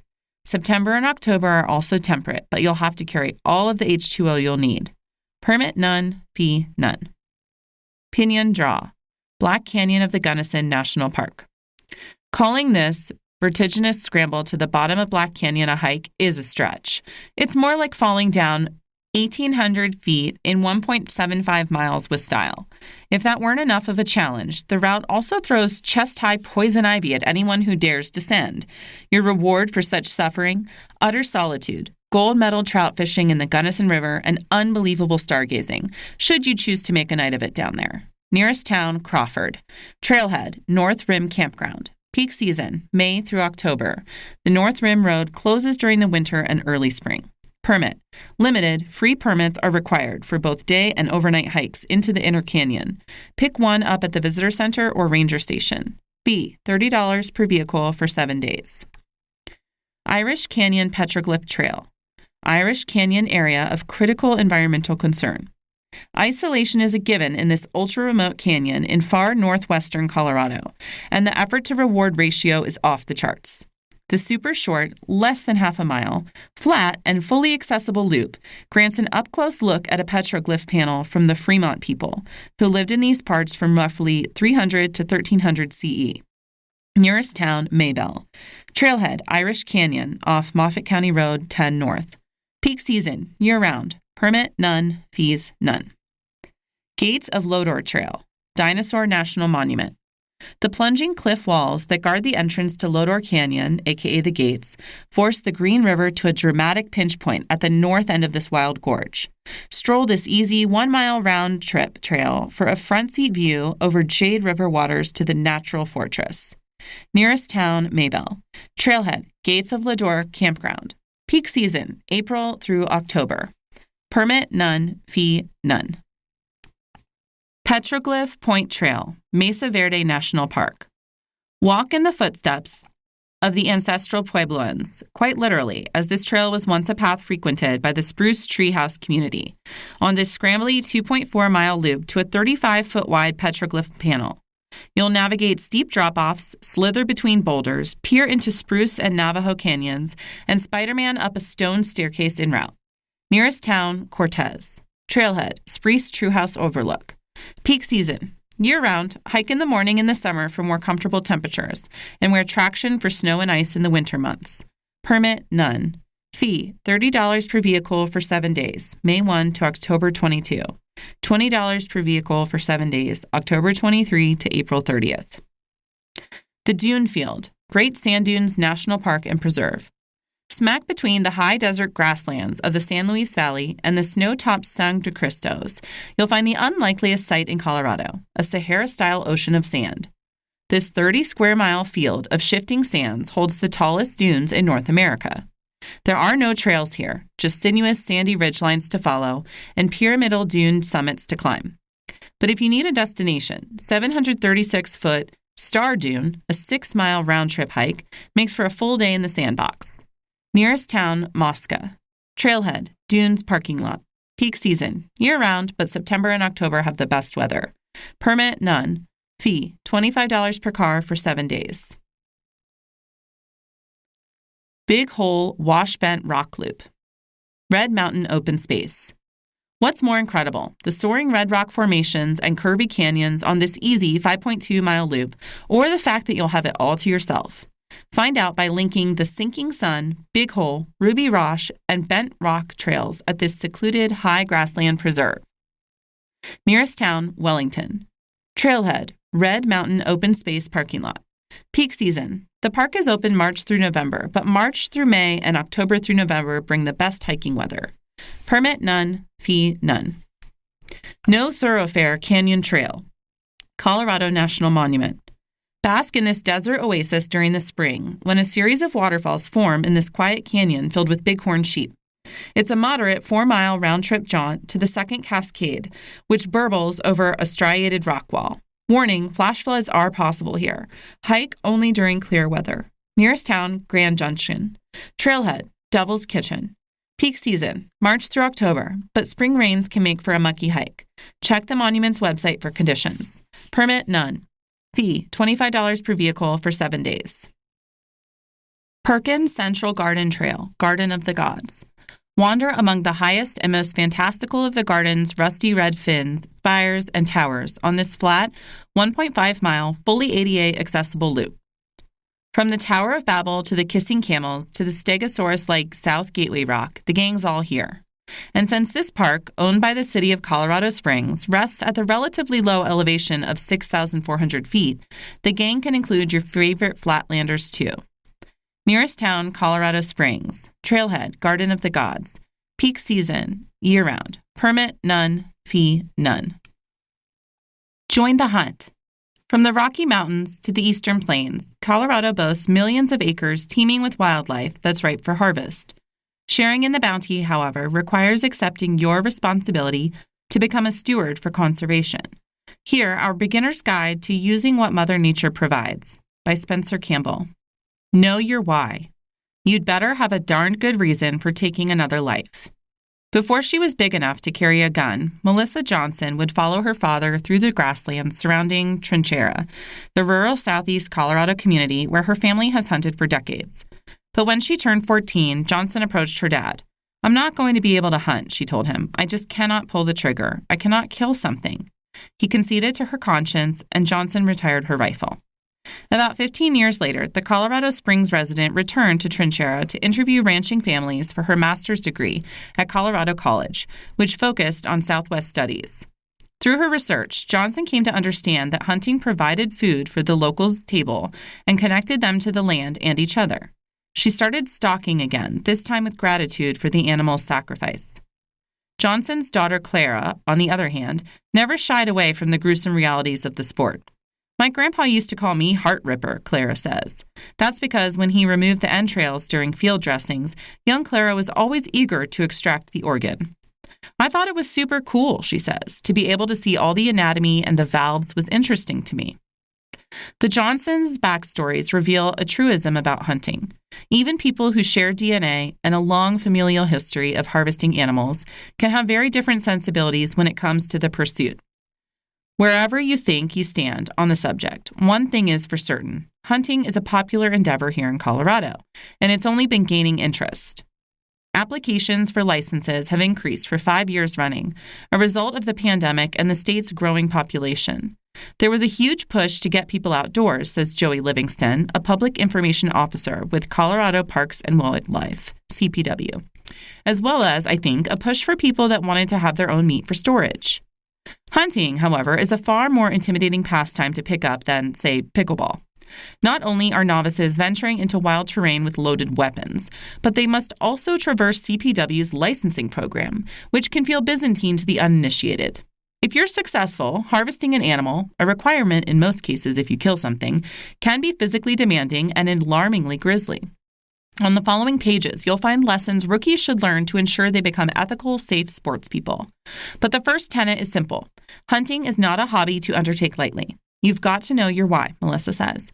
You've got to know your motivation, because it's hard, but it's also so rewarding. Melissa has overcome her aversion to hunting because she believes it's the most ethical way to provide meat for her family. Clara simply loves the opportunity to be outside that hunting affords her. Although their whys are different, their bounty is the same. Together, they have hunted pronghorn antelope along the eastern plains near Trinchera, moose in the frigid mountains of Grand Country, and after Claire graduated from high school in 2023, springbok, warthog, and other animals in South Africa. When we're hunting, Melissa says, I'm not the mom and she's not the kid. They're both hunters. Validate your presence. To ensure hunters don't kill off certain species, as they did during the early white settlement of North America, state governments have instituted animal protections, creating an overarching philosophy called the North American Model of Wildlife Conservation. What that means is that Colorado Parks and Wildlife, CPW, imposes strict controls over who can hunt and how many animals can be harvested. It's a simple strategy, but one achieved through a complex, red tape-lined labyrinth you'll need to know how to navigate. Get right with the law. To buy a license in Colorado, CPW requires applicants to complete a hunter education course, which explains things such as basic firearm safety, the role hunting plays in wildlife management, and the ethics of the sport. The agency offers 2 ways to graduate, a 12 to 14-hour in-person version, max $10, usually over 2 days, and an online option that culminates with a written test and range session, $29.50 for the class, $10 for the final. 2. File your paperwork. A Colorado hunting license does not grant immunity for killing all animals at all times. Hunters have to purchase a license specific to the big game species they want to take. The exception, a generic small game license, is all you need to stalk undersized critters. For example, in 2024, spring turkey applications, $35.76, opened on January 2nd and closed on February 6th, and the season ran from April 13th to May 31st. 3. Stay in bounds. In addition to federal land, state wildlife areas, protected lands often dedicated to hunting and fishing, state trust lands, thousands of acres CPW leases from the State Land Board, a Colorado agency that manages 3 million acres, and 32 of the 41 state parks permit stalking. The trick is ensuring you don't wander onto private property, which can be legally hunted only with the permission of the landowner. OnX is a favorite GPS map app among local hunters. 4. Play the lottery. Much of the big game hunting in Colorado is managed through a draw. Not only do sports people have to name the animal they hope to harvest, but they also must input where they'd like to hunt it. CPW breaks the state into 185 Game Management Units, GMUs. If the elk in an area are spawning like rabbits, CPW might grant more tags to help control the wildlife population there. A brief guide to Colorado hunting licenses. Small game license. Grants access to the diminutive wildlife you can bag anywhere hunting is permitted in Colorado for the entire year, though different animals have different seasons. $15.55 for one day, $33.96 for the season. Limited license. A big game permit procured via a draw that specifies species, GMU, sex, dates, and weapon, such as rifle or archery. Deer, $47.91. Elk, $66.12. Pronghorn antelope, $47.91. Moose, $366.13. Bear, $60.05. Prices for adult residents. Over-the-counter OTC license. Sometimes called unlimited licenses because there's no cap on the number CPW sells, but these big game passes do specify species, sex, and weapon, and are available only for certain GMUs. Prices are the same as limited licenses. Talk the talk. Knowing the vocabulary of hunting not only ensures you won't sound like a goof around the campfire, it also makes you a better sports person. Bag limit. The quota Colorado Parks and Wildlife sets for kills of a certain species.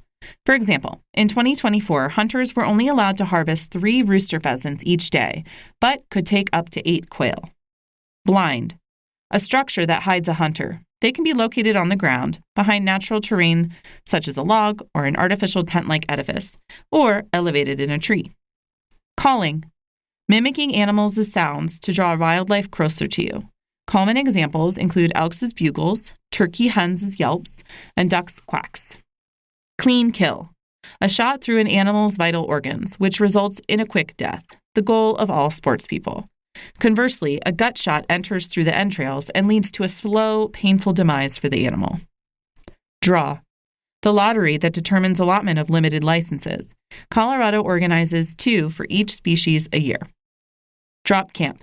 A temporary headquarters used as a base of operations while stalking a particular area, usually in the backcountry. Field dressing. The act of removing a carcass's entrails and internal organs following the kill to cool the meat and reduce spoilage. Flushing. A technique in which some members of a hunting party walk toward an area in the hope of startling birds into flight, where they are easier targets. Harvest. Although this term might conjure pastoral images of gathering crops come autumn, when applied to hunting, it means simply to kill an animal for food. Muzzleloader. Hunters looking for a challenge often embrace the firearms of the Founding Fathers. Muzzle loaders require inserting the powder and projectile directly into the barrel, rendering them slower, less powerful, and less accurate than rifles. They can only be used during specific seasons. Processing. Colorado law requires hunters to prepare animals they harvest for consumption. Processing is the fancy name for transforming meat into hamburger patties, steaks, sausages, or jerky. Posting. This method of hunting means a hunter stays in a single spot and waits for a game to come into range. It's best employed with a blind or other cover, when you have studied the terrain and when you know where wildlife crosses in a certain area. It can also be called ambush or stand hunting. Still hunting. A strategy that involves walking and then staying, still as you survey the terrain around you.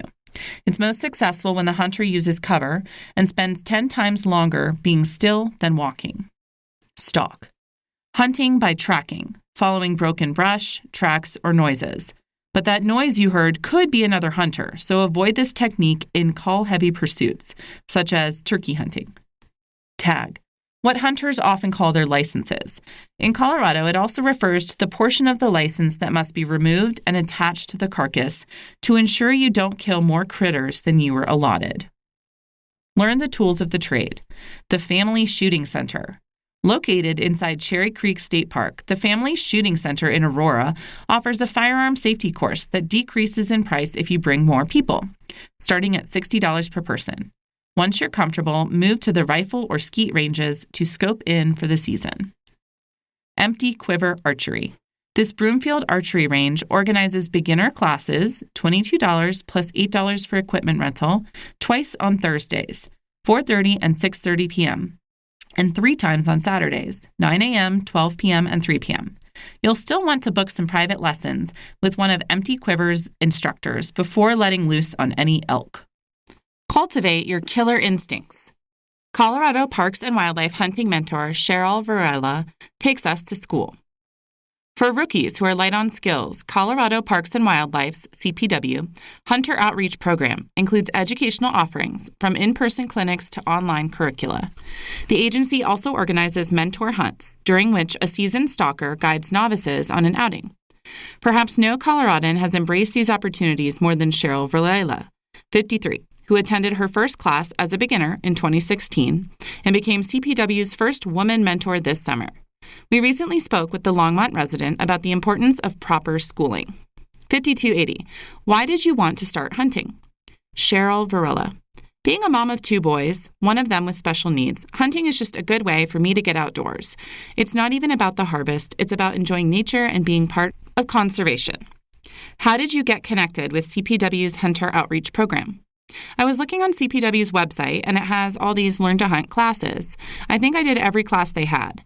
Then I went on a mentored pheasant hunt. I remember there was a lot of snow, and it was really tiring because I hadn't trudged through knee-deep snow before. The great thing was having the mentor walking the field with you, helping you, and reminding you of safety, and a lot of the different things you don't know. That was your first hunt. Were you nervous? Oh, I was extremely nervous. My biggest fear was, can I positively identify a rooster from a hen before I take the shot? Because in Colorado, you're only allowed to shoot the roosters, not the hens. Having mentors hollering, "Rooster!" or "No shot!" was beneficial to building my confidence. What's an example of a time when a CPW class helped in the field? A friend and I went on our first big game hunt in GMU 27 in Routt and Grand counties. We got out there at about 2 o'clock and sat until sunset. All of a sudden, we heard this sound, like King Kong crashing through the forest. The next thing you know, I see a bull elk. I'm like, "Tiffany, you shoot him." She was so nervous she missed, and I dropped him. We both looked at each other like, oh my God, what do we do now? Fortunately, I had taken a class in field dressing in Colorado Springs. We worked till midnight gutting him out. I've never worked so hard in my entire life. I equate it to childbirth. But we actually did it, 2 girls by themselves. Hire a hunting buddy. Guides are a novice hunter's best friends. While digesting Colorado Park and Wildlife's curriculum is important, nothing can fully prepare you for the experience of your first excursion into the wild, which is why it's a good idea to hire a guide. These seasoned stalkers will point out where to go and teach you practical tracking skills while offering various levels of amenities. Rough It. Based near Durango, Jennifer and Jeff Gerby have been stalking the San Juan Mountains since 1988. The couple's Highlands Unlimited sets up its drop camp wall tents on rugged public land that's part of the San Juan National Forest. That means motorized transportation is prohibited, so plan on hoofing it, literally. With 35 horses and mules, Highlands specializes in equine treks to environs rich with elk, bear, deer, and turkey. Relax in rustic comfort. Colorado's ample public lands are thick with wildlife. They're also thick with other hunters trying to harvest your animal. Great Western Hunting Camps leases a combined 120,000 acres of private ranches, split between 2 camps, one near Trinidad and one near Montrose. So your only competition will be the other sports people with you. The outfit takes a max of 6 hunters at a time. These quests sometimes occur in the mountains and foothills, but often find their way to flat land, where elk, pronghorn antelope, and white-tailed deer loiter in the brush and scrub oak. Because you're on private property, a truck will ferry you and your trophy back to your temporary digs, a plain but comfortable ranch house. Bring the family. The 8,500-acre-plus Sea Lazy U Ranch borders Rocky Mountain National Park. Through elk, deer, and pronghorn antelope have no clue where the boundary begins. Guests of the resort's outfitter wing benefit from the wildlife's GPS list navigation, just one of many rewards at the upscale ranch. Guides work one-on-one with hunters who are treated to luxe accommodations in a log cabin chic lodge and 3 daily meals as part of the all-inclusive hunting package. And while your children might not be keen to join you in a wall tent in the San Juans, they'll likely register a little complaint about tagging along to See Lazy U for complimentary admission into the resort's Kids Club, which features horseback riding, zip lining, and, for the very little ones, scavenger hunts. Take aim. Jennifer Burby, president of the Colorado Outfitters Association, zeroes in on the questions you should ask to ensure you find the right guide for you. 1. Are they legit? Any outfitter who hunts on land they don't own must be licensed by the Colorado Department of Regulatory Agencies, whose website allows you to search by name. The results will show whether a license is valid and whether any complaints have been lodged against the company. If an outfitter operates on public land, the local U.S. Forest Service office should know whether it is bonded, insured, and approved to lead parties into the area. 2. Are they your kind of guide? Some outfitters specialize in rough backcountry hunts, others in what could be called glamping expeditions. Some stock one-on-one with their clients, others take a dozen or so customers with them. None of these options is wrong, but they might not be what you want. So ask how far into the bush their camps are located, what type of gear they use, and how many hunters they accommodate at a time. 3. Are they skilled? Almost all guides will wow you with photos of their kills, but remember, you have no idea if they had any hand in those hunts. To get a true barometer of their skills in the wild, ask for references and give greater weight to outfitters that seem to attract clients who return year after year. Run the numbers. In Colorado's Big Game Lotto, many hunters aren't able to score the limited licenses they wanted because they applied for an animal in a Game Management Unit, GMU, where requests exceeded quotas. But every time you whiff, Colorado Parks and Wildlife gives you a preference point, which you can bank and use later to improve your odds of securing tags in coveted grounds. For those who'd rather not spend decades waiting, we combed CPW's 2024 data to find GMUs that offer good shots at licenses for the seasons directly ahead of you. Rocky Mountain Elk, GMU 18. This Grand County unit is managed for opportunity. Its high quota for each season means you're likely to snag a tag, but its close to Denver location means you're also bound to bump into other hunters. Seek out the East Fork of Troublesome Creek to avoid the crowds. Other options, GMUs 86 and 371. Pronghorn Antelope, GMU 106. GMU 106 boasts large quotas if you can access it. The entire area, like most of the Eastern Plains, is private land, but you're allowed to hunt as long as you get the landowner's permission. They're often eager to have someone eradicate these crop munchers. A guide with rights to a parcel can also escort you to your prey. Other option, GMU 133. Wild Turkey, GMU 34. Turkeys may not be big game, but CPW uses the same GMUs to regulate their draws. Bighorn sheep and mountain goats have completely different GMUs. There is a cornucopia of tags available in this section, and you can soak your blues away at Glenwood Hot Springs should you leave the field empty-handed. Other options, GMUs 33 and 58. Moose, GMU 16. There's simply no surefire way to land a moose tag, even with bunches of points. In 2024, for example, only 4% of applicants for GMU 16, which contains part of the Mount Zirkle Wilderness, got one of its 15 licenses. Believe it or not, that's a solid success rate for moose. Other option, GMU 4. Deer, GMU 103. Surrounded by private land, GMU 103's South Republican State Wildlife Area offers 18,365 acres of public deer hunting opportunities, including lots of does and a few trophy bucks. Other options, GMUs 39 and 92. Field surgeons wanted. The squeamish need not apply. Whether you call it growlitching or field dressing, removing an animal's still warm entrails can be a little nasty. Okay, a lot nasty. You'll need to get over it, though, and quickly. At field dressing's most basic, it requires a hunter to slice open an animal's belly and remove the blood and internal organs. This cools down the kill, reducing the proliferation of bacteria often caused by heat above 40 degrees. Working quickly and cleanly, dirt and moisture can lead to spoilage too. Hunters often quarter the animal, slip the parts into a game bag, and haul out what can be as much as 400 or 500 pounds of meat, depending on the animal, to a wild game processor. If you're hunting on private land, you can load your kill into a truck or ATV. But many public spaces don't permit motorized vehicles beyond a certain point, so you'll have to haul the body out using human power. Field dressing lightens the load, but the load isn't light.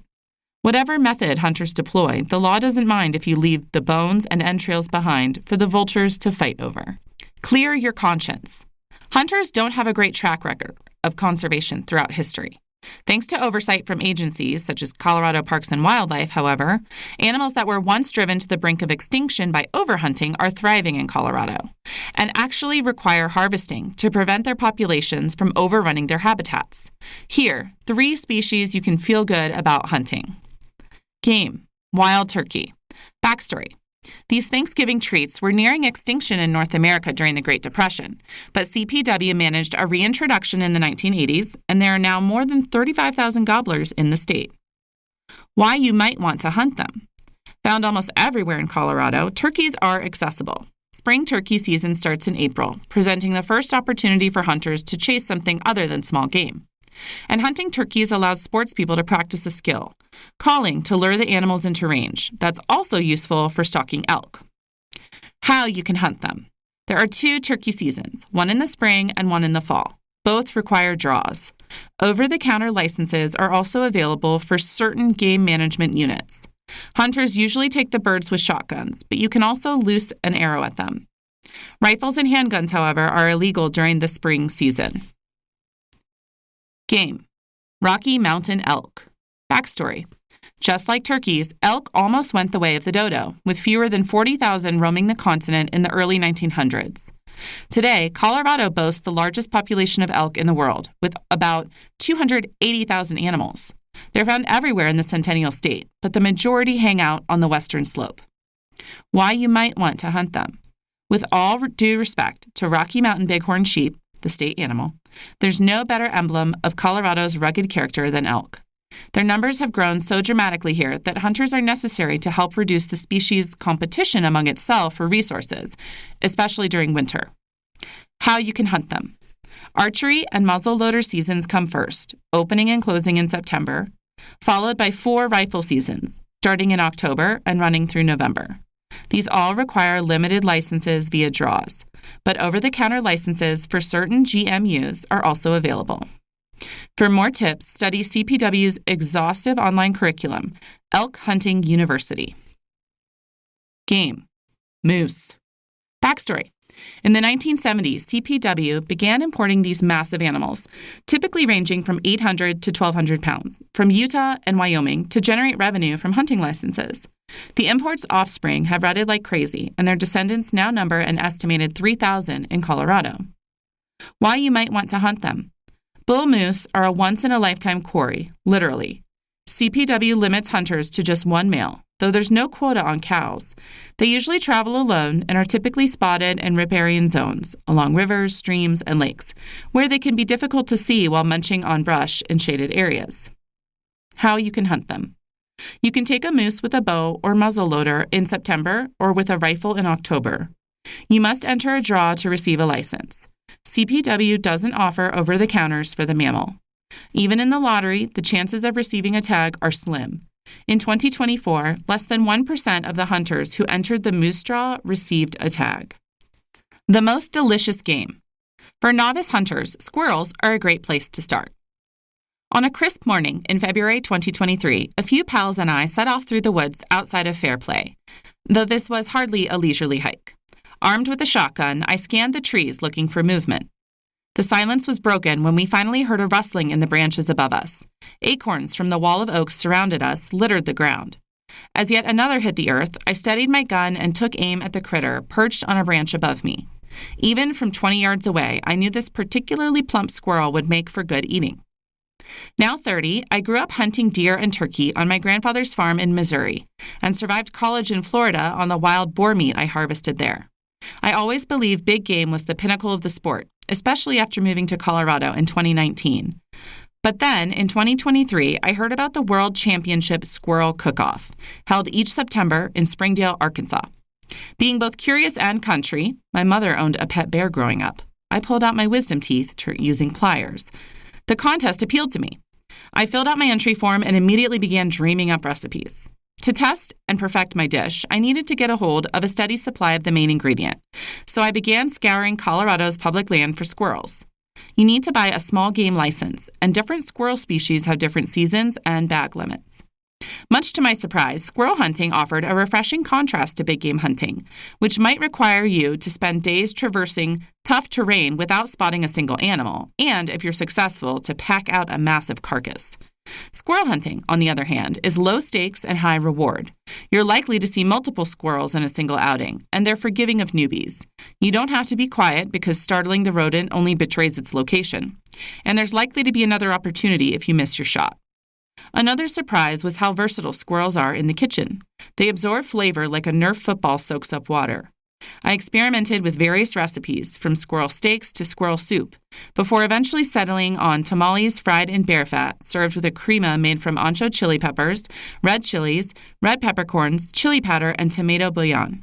My dish was good, but got destroyed in Arkansas.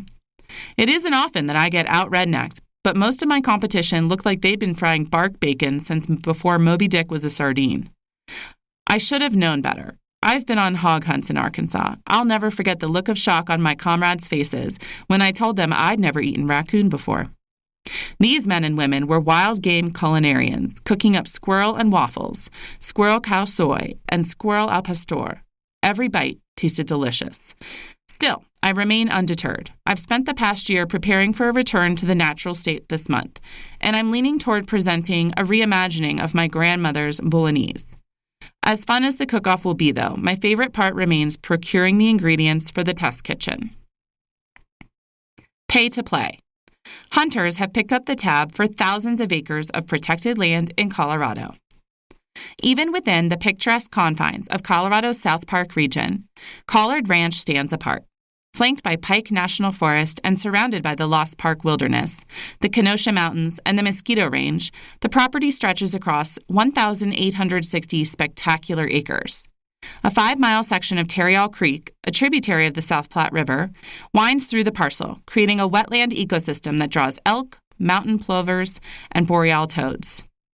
Collard Ranch presented a rare opportunity then when its owners put the land up for sale in 2023. Rather than risk the acreage being snapped up by a private buyer, Colorado Parks and Wildlife purchased the property this past March. As unique as Collard Ranch's landscape is, however, this type of acquisition has become common in Colorado, thanks in large part to hunters.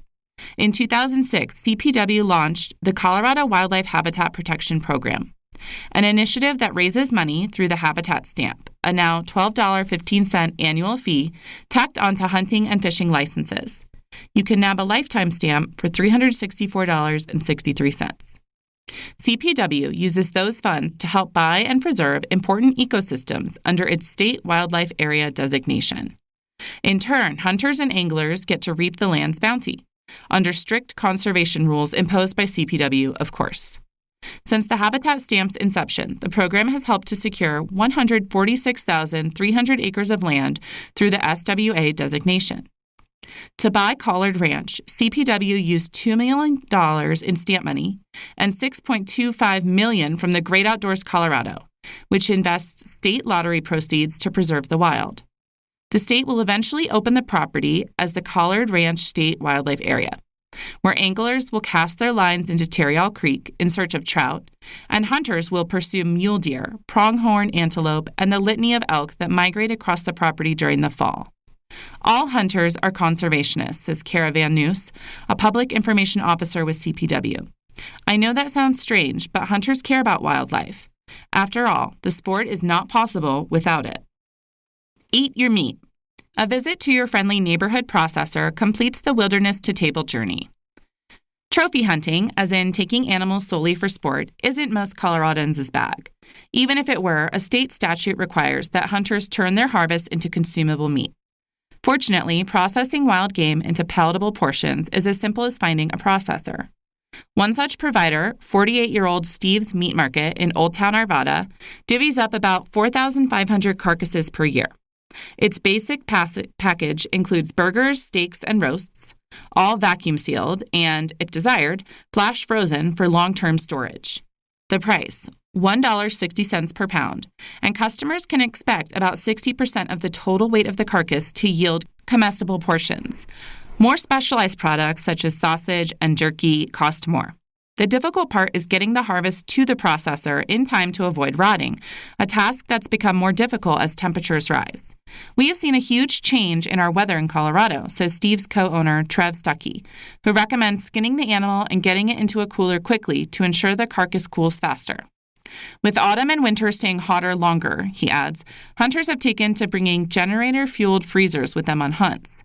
But the most surefire way to keep your meat from going bad before you have a chance to enjoy it is to field dress it properly and make a beeline for the processor. Also, you can never have too much ice, Stuckey says. Savor the flavor. The most ethical and satisfying hunts end at the dinner table. When Elise Wiggins was 6 years old, her father took her hunting on family land in Louisiana. The duo eventually came upon a blackbird, but before firing, he told her, "We don't just shoot to kill, we shoot to eat." Wiggins never forgot the lesson. Today, she's the chef/owner of Cattiveia, a wood-fired Italian restaurant in Denver's Central Park neighborhood, as well as an avid sports person who's passionate about wild game. In fact, she bagged her first elk last year in New Mexico. Many people would have ground the resulting meat to make simple sausages or chilies. Then again, most people aren't world-class tokes. But you can pretend to be by following Wiggins' recipe for grilled elk chop, featuring ingredients found in the wilds of Colorado. Wild elk dish. Serves 2 to 4. Ingredients. For the elk, 1 elk tomahawk chop, bone in, anywhere from 2 to 5 pounds. 3 garlic cloves, thinly sliced. 1 large rosemary sprig. Olive oil for rubbing, salt. For the sauce, 20 pine needles foraged locally, 3 wild juniper berries, 2 tablespoons fennel seed, 1 sprig rosemary, 1 cup demi-glaze sauce, 1 cup ruby port, 1 orange peel, 1 tablespoon lemon juice, 4 tablespoons unsalted butter. For the garnish, 1 handful of lichen, aka old man's beard, foraged locally, soaked in water, and rinsed 5 to 6 times over 1 day.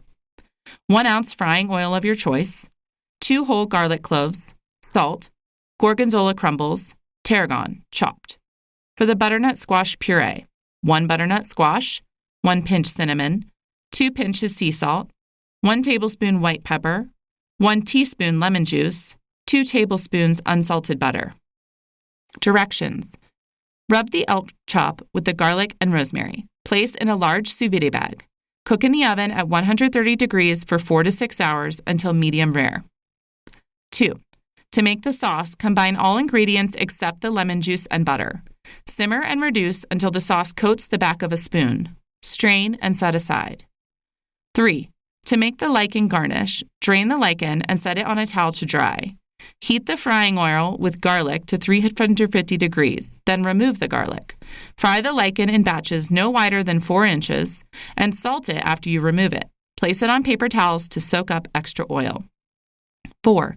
Preheat your grill or flat top to smoking hot. Remove the elk from the sous vide bag and pat it dry. Rub it with olive oil and sprinkle with salt. Sear your chop until a nice crust forms on both sides. Remove and set it on a rack to rest for at least 6 minutes. 5. Split and de-seed the butternut squash, then place it flesh side down on a roasting pan that has been rubbed with oil. Roast at 350 degrees for about 1 hour or until the outside is squishy to the touch.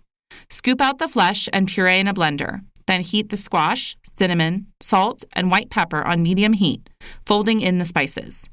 Add the lemon juice and butter. Whisk quickly until the butter is melted. Remove from heat. 6. Cut your elk loin off the chop, then slice it into 1/4 inch to 1/2 inch thick pieces. Place the butternut squash puree on a large serving platter. Shingle the loin slices across the squash.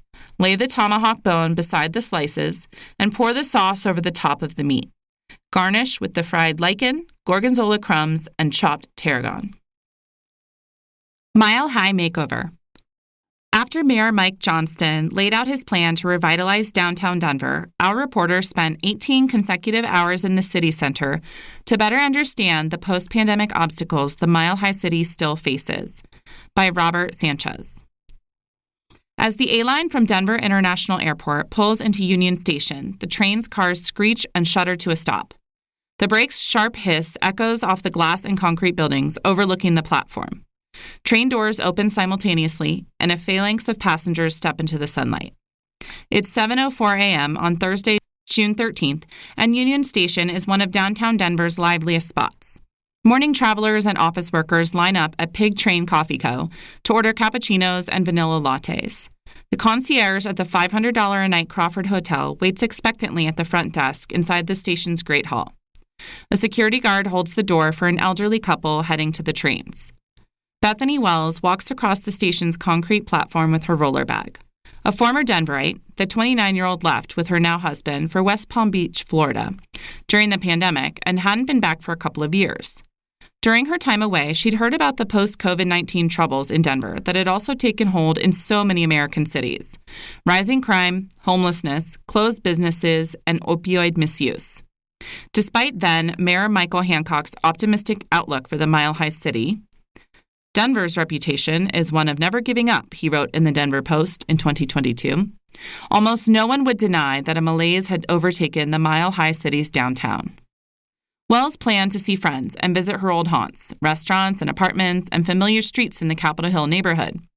For Wells, like many 20-somethings who settled in Denver after college, this was far more than a place to live. It represented a dream, a lifestyle, a city that would make visiting friends jealous.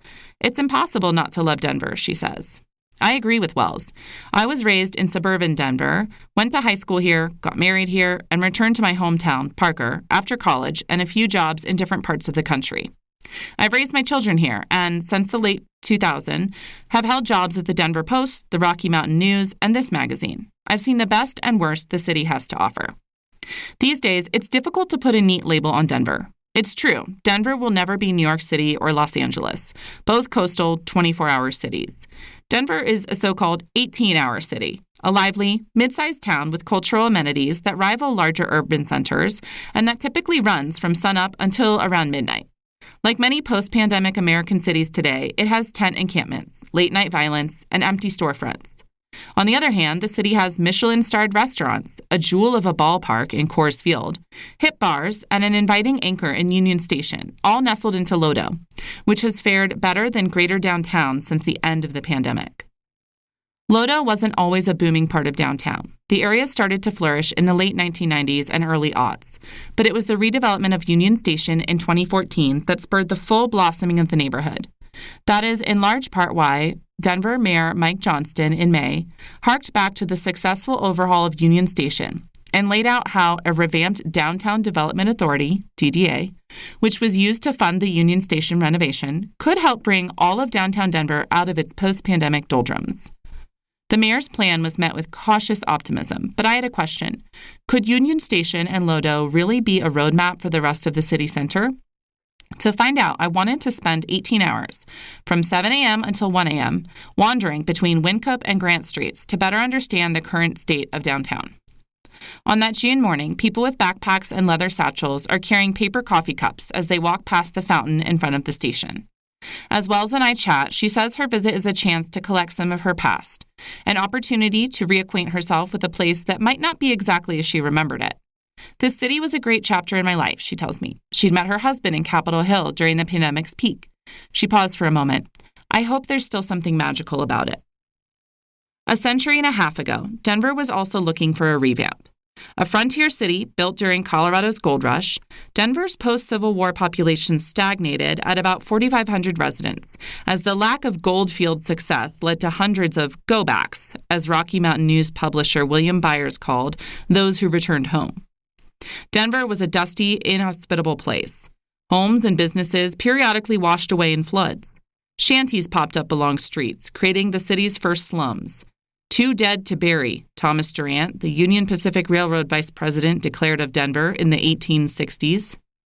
When Cheyenne, Wyoming was made a primary stop on the east-west rail line nearly a decade before Colorado's statehood in 1876, Denver's fate appeared sealed. Fearing financial ruin and a further exodus that would decimate what remained of the community, residents banded together to fund a rail spur from Wyoming. The spur became a link for Denver and helped turn the city into a viable commercial epicenter at the foot of the Rocky Mountains. In time, hotels, mills, lumber yards, a brass foundry, and a cracker factory opened in what is now Lodo. 4 railroad companies had offices in the city, and each had its own station, forcing travelers to traverse dusty or muddy roads to catch different trains. That began to change in 1880, when the city created plans to consolidate the stations into a single building at the corner of 17th and Wynkoop Streets. Union Depot, as it was called, would cost $525,000, about $17 million today, and would house trains under a massive structure of brick with stone trimmings, the Rocky Mountain News reported at the time. It would be a grand edifice, 180 feet tall, 500 feet long, and 60 feet wide, constructed in the high Victorian eclectic style popularized in New York City in the mid to late 1800s. Leading the development was William E. Taylor, a Kansas City architect. By June 1881, construction was complete. Denver now had the tallest building west of the Mississippi River and a hallmark development that helped legitimize the city. On a gray morning this past May outside that building, renamed Union Station following a massive remodel in 1914 that created its celebrated central facade, Denver Mayor Mike Johnston, a Democrat, described the aftermath of post-pandemic American cities as a way to explain what had happened to one of the West's great economic centers. The COVID-19 pandemic left our downtowns deserted, said Johnson, a former educator and state representative who'd won the mayoral election in summer 2023. Work from home and hybrid work schedules reduced demands for commercial office space in downtown Denver. A domino effect ensued. Without foot traffic, many businesses struggled, and some closed permanently. Crime increased. Aggravated assaults in the central business district jumped 52% from 2018 to 2021. Burglaries nearly doubled during the same time period, but saw a substantial decrease in 2022. A doom loop, Johnston called it. Although the city center is home to 40% of Denver's jobs, post-pandemic visitor recovery rates in the urban core are among the lowest of the 26 largest downtowns in the country, according to a study from Philadelphia's Center City District. Year-to-date sales of commercial properties in Denver are also below that of most major cities across the West. City subleases were up 53.7% year over year in December 2020, a sign that office tenants were already re-examining the need for physical space for workers. Early this year, the Denver Post reported commercial vacancies downtown were at 31.5%, the highest level since the early 1990s oil bust. Avison Young, a global commercial real estate services firm with an office downtown, reported this summer that vacancy rates in the city continued to climb from previous months, most notably downtown. I have 6 or 7 tenants downtown, and all of them have given me a mandate that basically says, we want out of here, says Howard Schmidt, an Avison Young vice president who expected a post-pandemic real estate rebound that has yet to materialize. Everyone loves Denver, he adds. I figured people would be flocking back downtown, but that's not been the case at all. These are strange times for a downtown that had been the envy of so many American cities for the previous decade. Cutting-edge companies such as Ibotta and Palantir Technologies located their headquarters in the city center as technology businesses challenged the oil and gas industry that had dominated downtown Denver development for generations. Construction cranes became fixtures on the skyline. There was arts and culture, locally made beer and spirits, banking and finance, professional sports, and outdoor recreation. Nowhere was the city's transformation more noticeable than at Union Station, whose $500 million renovation turned a nearly deserted building into a catalyst for development across Lodo. Much of the project's funding came from the DDA, part of a Colorado statute that authorizes municipalities to collect a portion of incremental taxes within a designated development zone and reinvest that money into economic expansion within the same area. The DDA that funded Union Station's renewal began in 2008. Becoming one of more than 20 DDAs across the state. In Denver, the DDA financed bonds that paid for part of the Union Station redevelopment, a project that included upgraded rail tracks and platforms, a new regional transportation district, bus depot, and preservation and renovations inside the existing historical buildings. This was done through something known as tax increment financing, TIF. A TIF doesn't raise taxes, but rather reallocates tax revenue increases. In this case, the DDA allowed the city to borrow money to help fund the redevelopment based on the increase in future property and sales taxes the project was expected to generate. In other words, as the revamped Union Station increased economic activity, it generated more tax revenue. That money was then used to pay off the bonds. The DDA encompassed the station and several blocks surrounding it and was a massive success. Tax revenue ended up being so much higher than the projections that the TIF will pay off the $400 million in bonds this year, 14 years earlier than expected.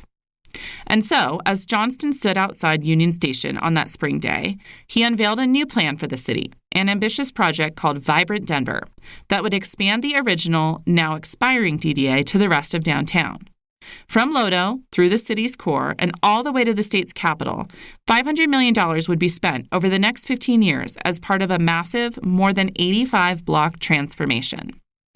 Using the station's redevelopment as a roadmap, Johnston said the revamped DDA would act as a multiplier of sorts to attract and aid privately funded projects, potentially delivering billions of dollars in additional investment. Denver refuses to walk away from our downtown as the vibrant center of financial, cultural, social, athletic, and artistic activities, the mayor said. Downtown Denver has been an economic driver for the rest of the city, which propelled the state's fortunes and, by extension, helped determine the fate of the Rocky Mountain West. Said Johnston, the economic recovery of 10 states starts in this neighborhood. On this June Thursday, the sidewalks around Union Station are lively and crowded. People in dress pants and button-down shirts brush past each other with their takeout lunches.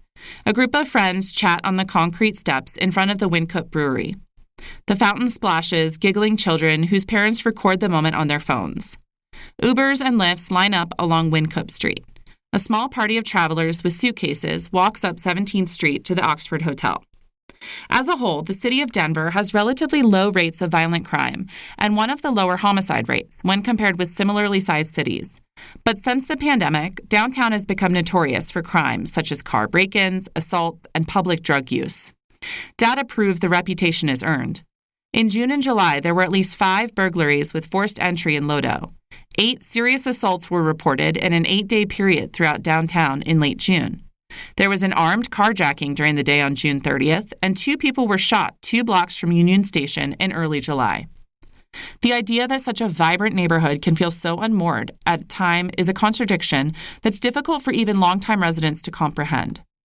You get a beautiful summer evening when there's a game at Coors Field and people are on restaurant patios with friends, and you can't think of a better place, says Linda L. Baker, 57, a former salon owner who lives in the Ice House lofts next to Union Station and serves on the Homeowners Association board.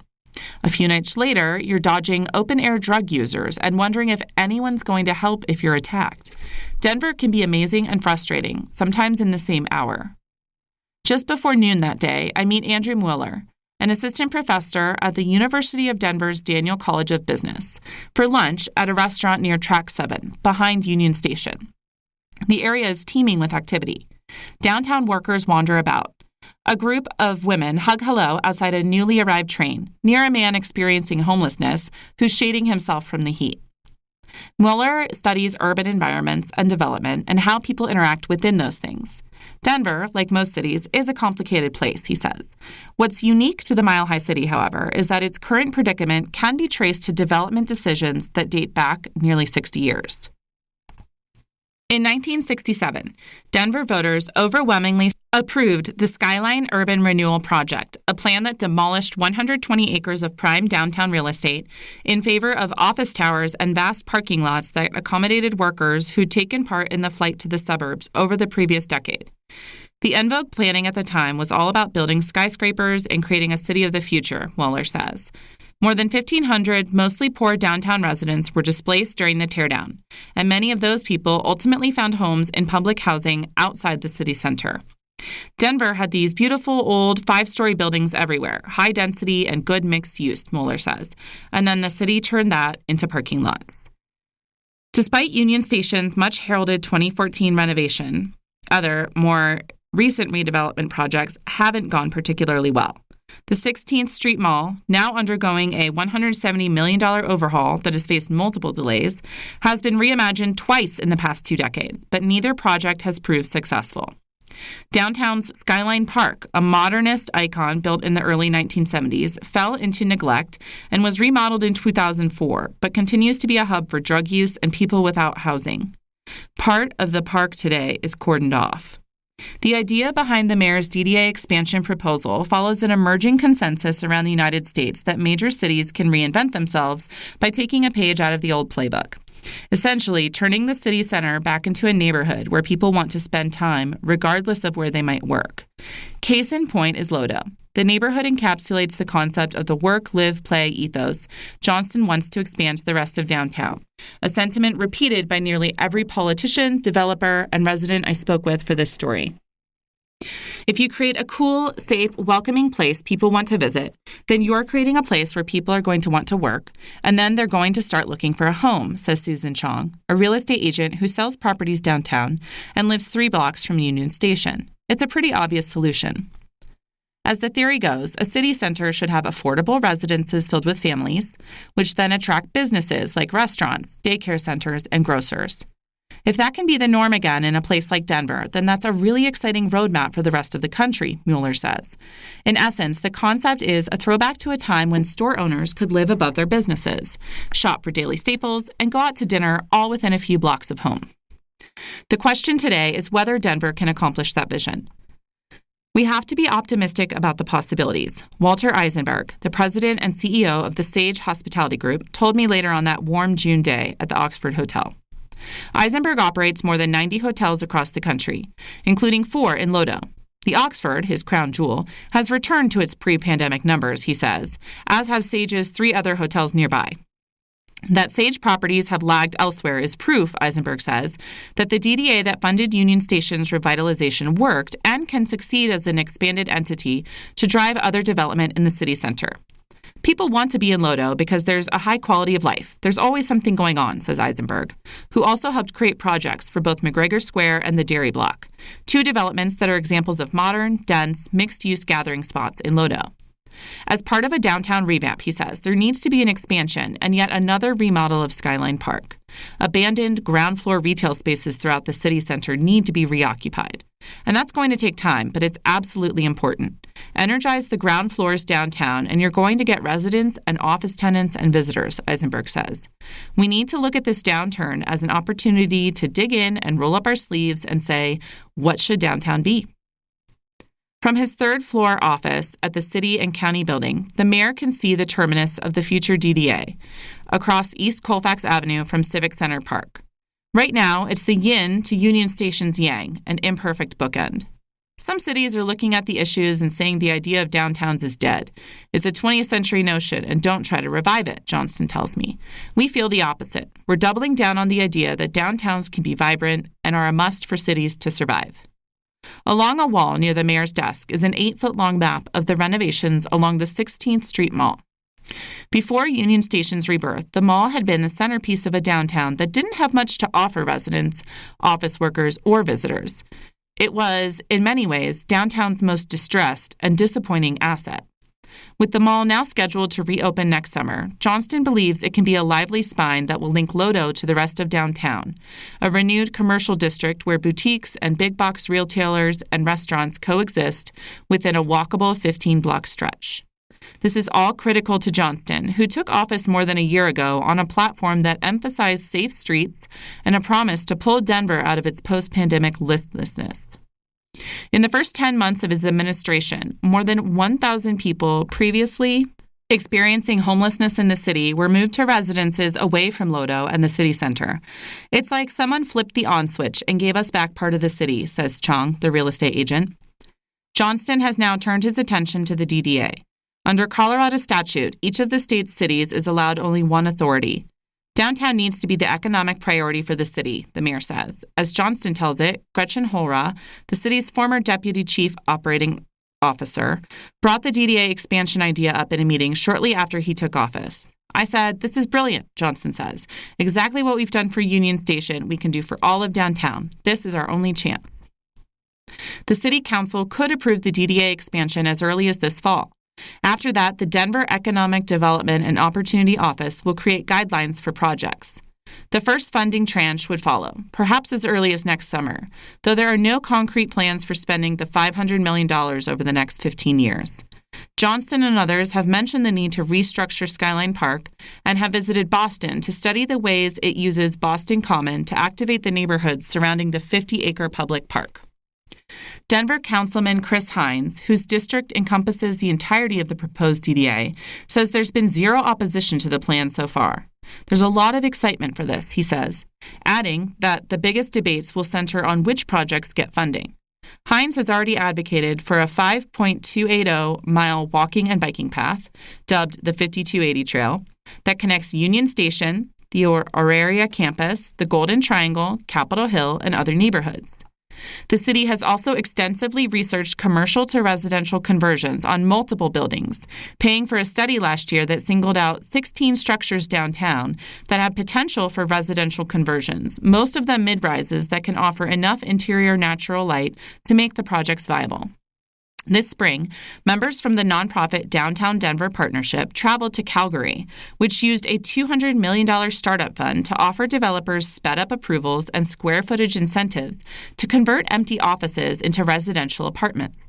13 conversion projects are active, and 4 others are in the pipeline, a project that will convert roughly 2.3 million square feet of space. Ultimately, the Canadian city wants its fund to spur another $1 billion in private investment. Johnston believes an even larger multiplier could happen in Denver. I think it's very reasonable to say we can get 2 times, 5 times what the city's going to put in it if we do this the right way, he says. We can help make the math work for private investors. Johnston adds, in a lot of these projects, we can be the placemaker. We can help create a public space that attracts commerce and business and residents. We can be a co-investor in a residential unit or in a new development. We can be a partner and make public dollars go further to give a broader sense of ownership. Schmidt, the Avison Young vice president who worries about the future of commercial space in the Central Business District, says he favors the DDA expansion, as do developers in the area. But, Schmidt adds, I would like to know the details behind it, timeframes, who's accountable, who's paying, and the benefits of doing it. So far, little has been shared. For the mayor's part, he says the city's urban core can't survive with a bunch of one-bedroom apartments that cost $2,000 or more a month. Johnston envisions a downtown replete with living spaces for working-class families, not just dual-income couples without kids, and wealthy retirees looking to downsize. With a diverse crop of residents, the mayor says, demand for grocery stores and daycares will become inevitable. Denver can't just be the place where you work from 9 to 5 and then go home, he says. We need people living there, walking their dogs there, taking their kids to school there. All that is predicated on saying everyone should have a stake in the future of downtown because it will always be the heart of this city. It's nearing midnight, Denver's final wind down. Cars make their way up East Colfax Avenue along the far edge of the proposed DDA, near the state capitol. Lightning flashes to the west. Storm clouds pull a gray canopy over downtown. 2 men are stretched out in a bus shelter near the Capitol. A man sleeps on the sidewalk. 2 blocks up, near Grant Street, a couple of men are slumped against each other on a concrete stoop. Another man is screaming into a cell phone. Make a left and there's a pile of feces on the sidewalk. A light rain begins to fall. 17 blocks away, the Union Station fountain shuts off for the night. The building is illuminated in blue light and casts dark shadows across the sidewalks. Groups of men and women in T-shirts and shorts head for a bar across the street. A security guard aggressively follows a man who hustles along the walkway between the station and the ice house lofts.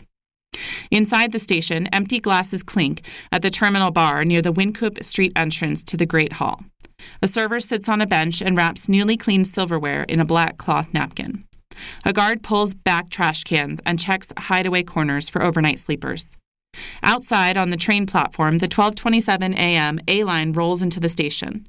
The passengers getting off the train ignore a man dancing on the concrete. Jesus Christ is in my bloodline, he sings repeatedly. Above the underground bus terminal, 3 RTD police officers pass through the glass-encased entrance and take the escalator downstairs. Men and women are scattered about, resting upright in chairs or staring out darkened windows toward the empty docks where buses load. Signs on flat-screen monitors affixed to the walls flash warnings. No trespassing, no loitering, no lying down. During the pandemic, the underground passage was a microcosm of the city's ills. 3 years ago, the RTD union president called Union Station a lawless hellhole. In 2022, RTD hired Joel Fitzgerald Sr., a former suburban police chief in Texas, as the district's chief and head of emergency management. More security was brought to Union Station, and people began getting arrested. Tonight, at least, things are quiet. 2 years ago, there was no control, says Ian Galgano, 32, who's been on the RTD force since the beginning of this year. These days, I feel like this is a real policing win. He walks with his partners tonight, Sergeant Chris Stevenson and a trainee, Officer Rebecca Sinclair. It's the trio's second time down here in the past half hour, a small show of force, they say, that results in less aggression, fewer drug-related crimes, and an overall safer environment. Presence is 90% of the job, and we're showing night after night that we're here, Deputy Chief Glenn Horn Jr., who helps oversee the bus terminal patrol, told me later. The terminal, he says, needed to become a bunker to protect. We took back the hub, and then we deploy forward from that, Horn says. We've taken back our base. In the underground terminal, officers are both police and social workers. It's rewarding because you're a problem solver in this job, says Galgano, who's originally from Long Island. Maybe I get to direct someone to a place that's going to help them with an addiction issue. Maybe I'm going to be able to offer them a safe place to sleep. Galgano points to a man in a seat near one of the windows. The last bus pulled out of the station about 15 minutes ago. The station's closed, the officer says, and the man gets up and leaves. No one puts up a fight tonight. As Lodo nears the end of this 18-hour day, there are no conflicts inside the RTD terminal, no calls for backup, no arrests. The officers head topside. As the glass doors that lead outside, a security guard stops a man with some bags who tries to enter. Closed, the guard says in a firm voice. The guard locks the glass doors while the man watches. The RTD police officers know the man, who sets his bags on the ground and smiles at the trio from behind the glass. Officer Galgano gives a smile and a little wave. The man waves back and nods his head. He turns away from Union Station and disappears into the night. Act like a local. The oversimplified guide to choosing a new CU rival. The September 7 matchup between Colorado and Nebraska will be the last time the bitter football foes meet for the foreseeable future. And with CU joining a revamped Big 12 this season, the Buffs need a new school to hate. Here, 4 ways you can select an in-conference team to swear allegiance against, by Spencer Campbell. 1. The CU-Nebraska feud dates to the 80s, when former Buffs coach Bill McCartney decided his program needed a lightning rod to focus its enmity. He chose the Huskers because they were great. Best candidate, Utah. The NCAA awarded a national championship to Utah after it went 13-0 in 2008, making the Utes the new Big 12's most recent title holder. This year, the Utes were number 9 in at least one preseason poll. 2. Conference realignment has diluted the importance of regional rivalries, but it's still good to position yourself against a neighbor because, as anyone who lives in an HOA can attest, proximity breeds contempt. Best candidate, BYU. Provo, Utah is only 492 miles from Boulder. Plus, we're sick of Utahns thinking they have better powder than us. 3.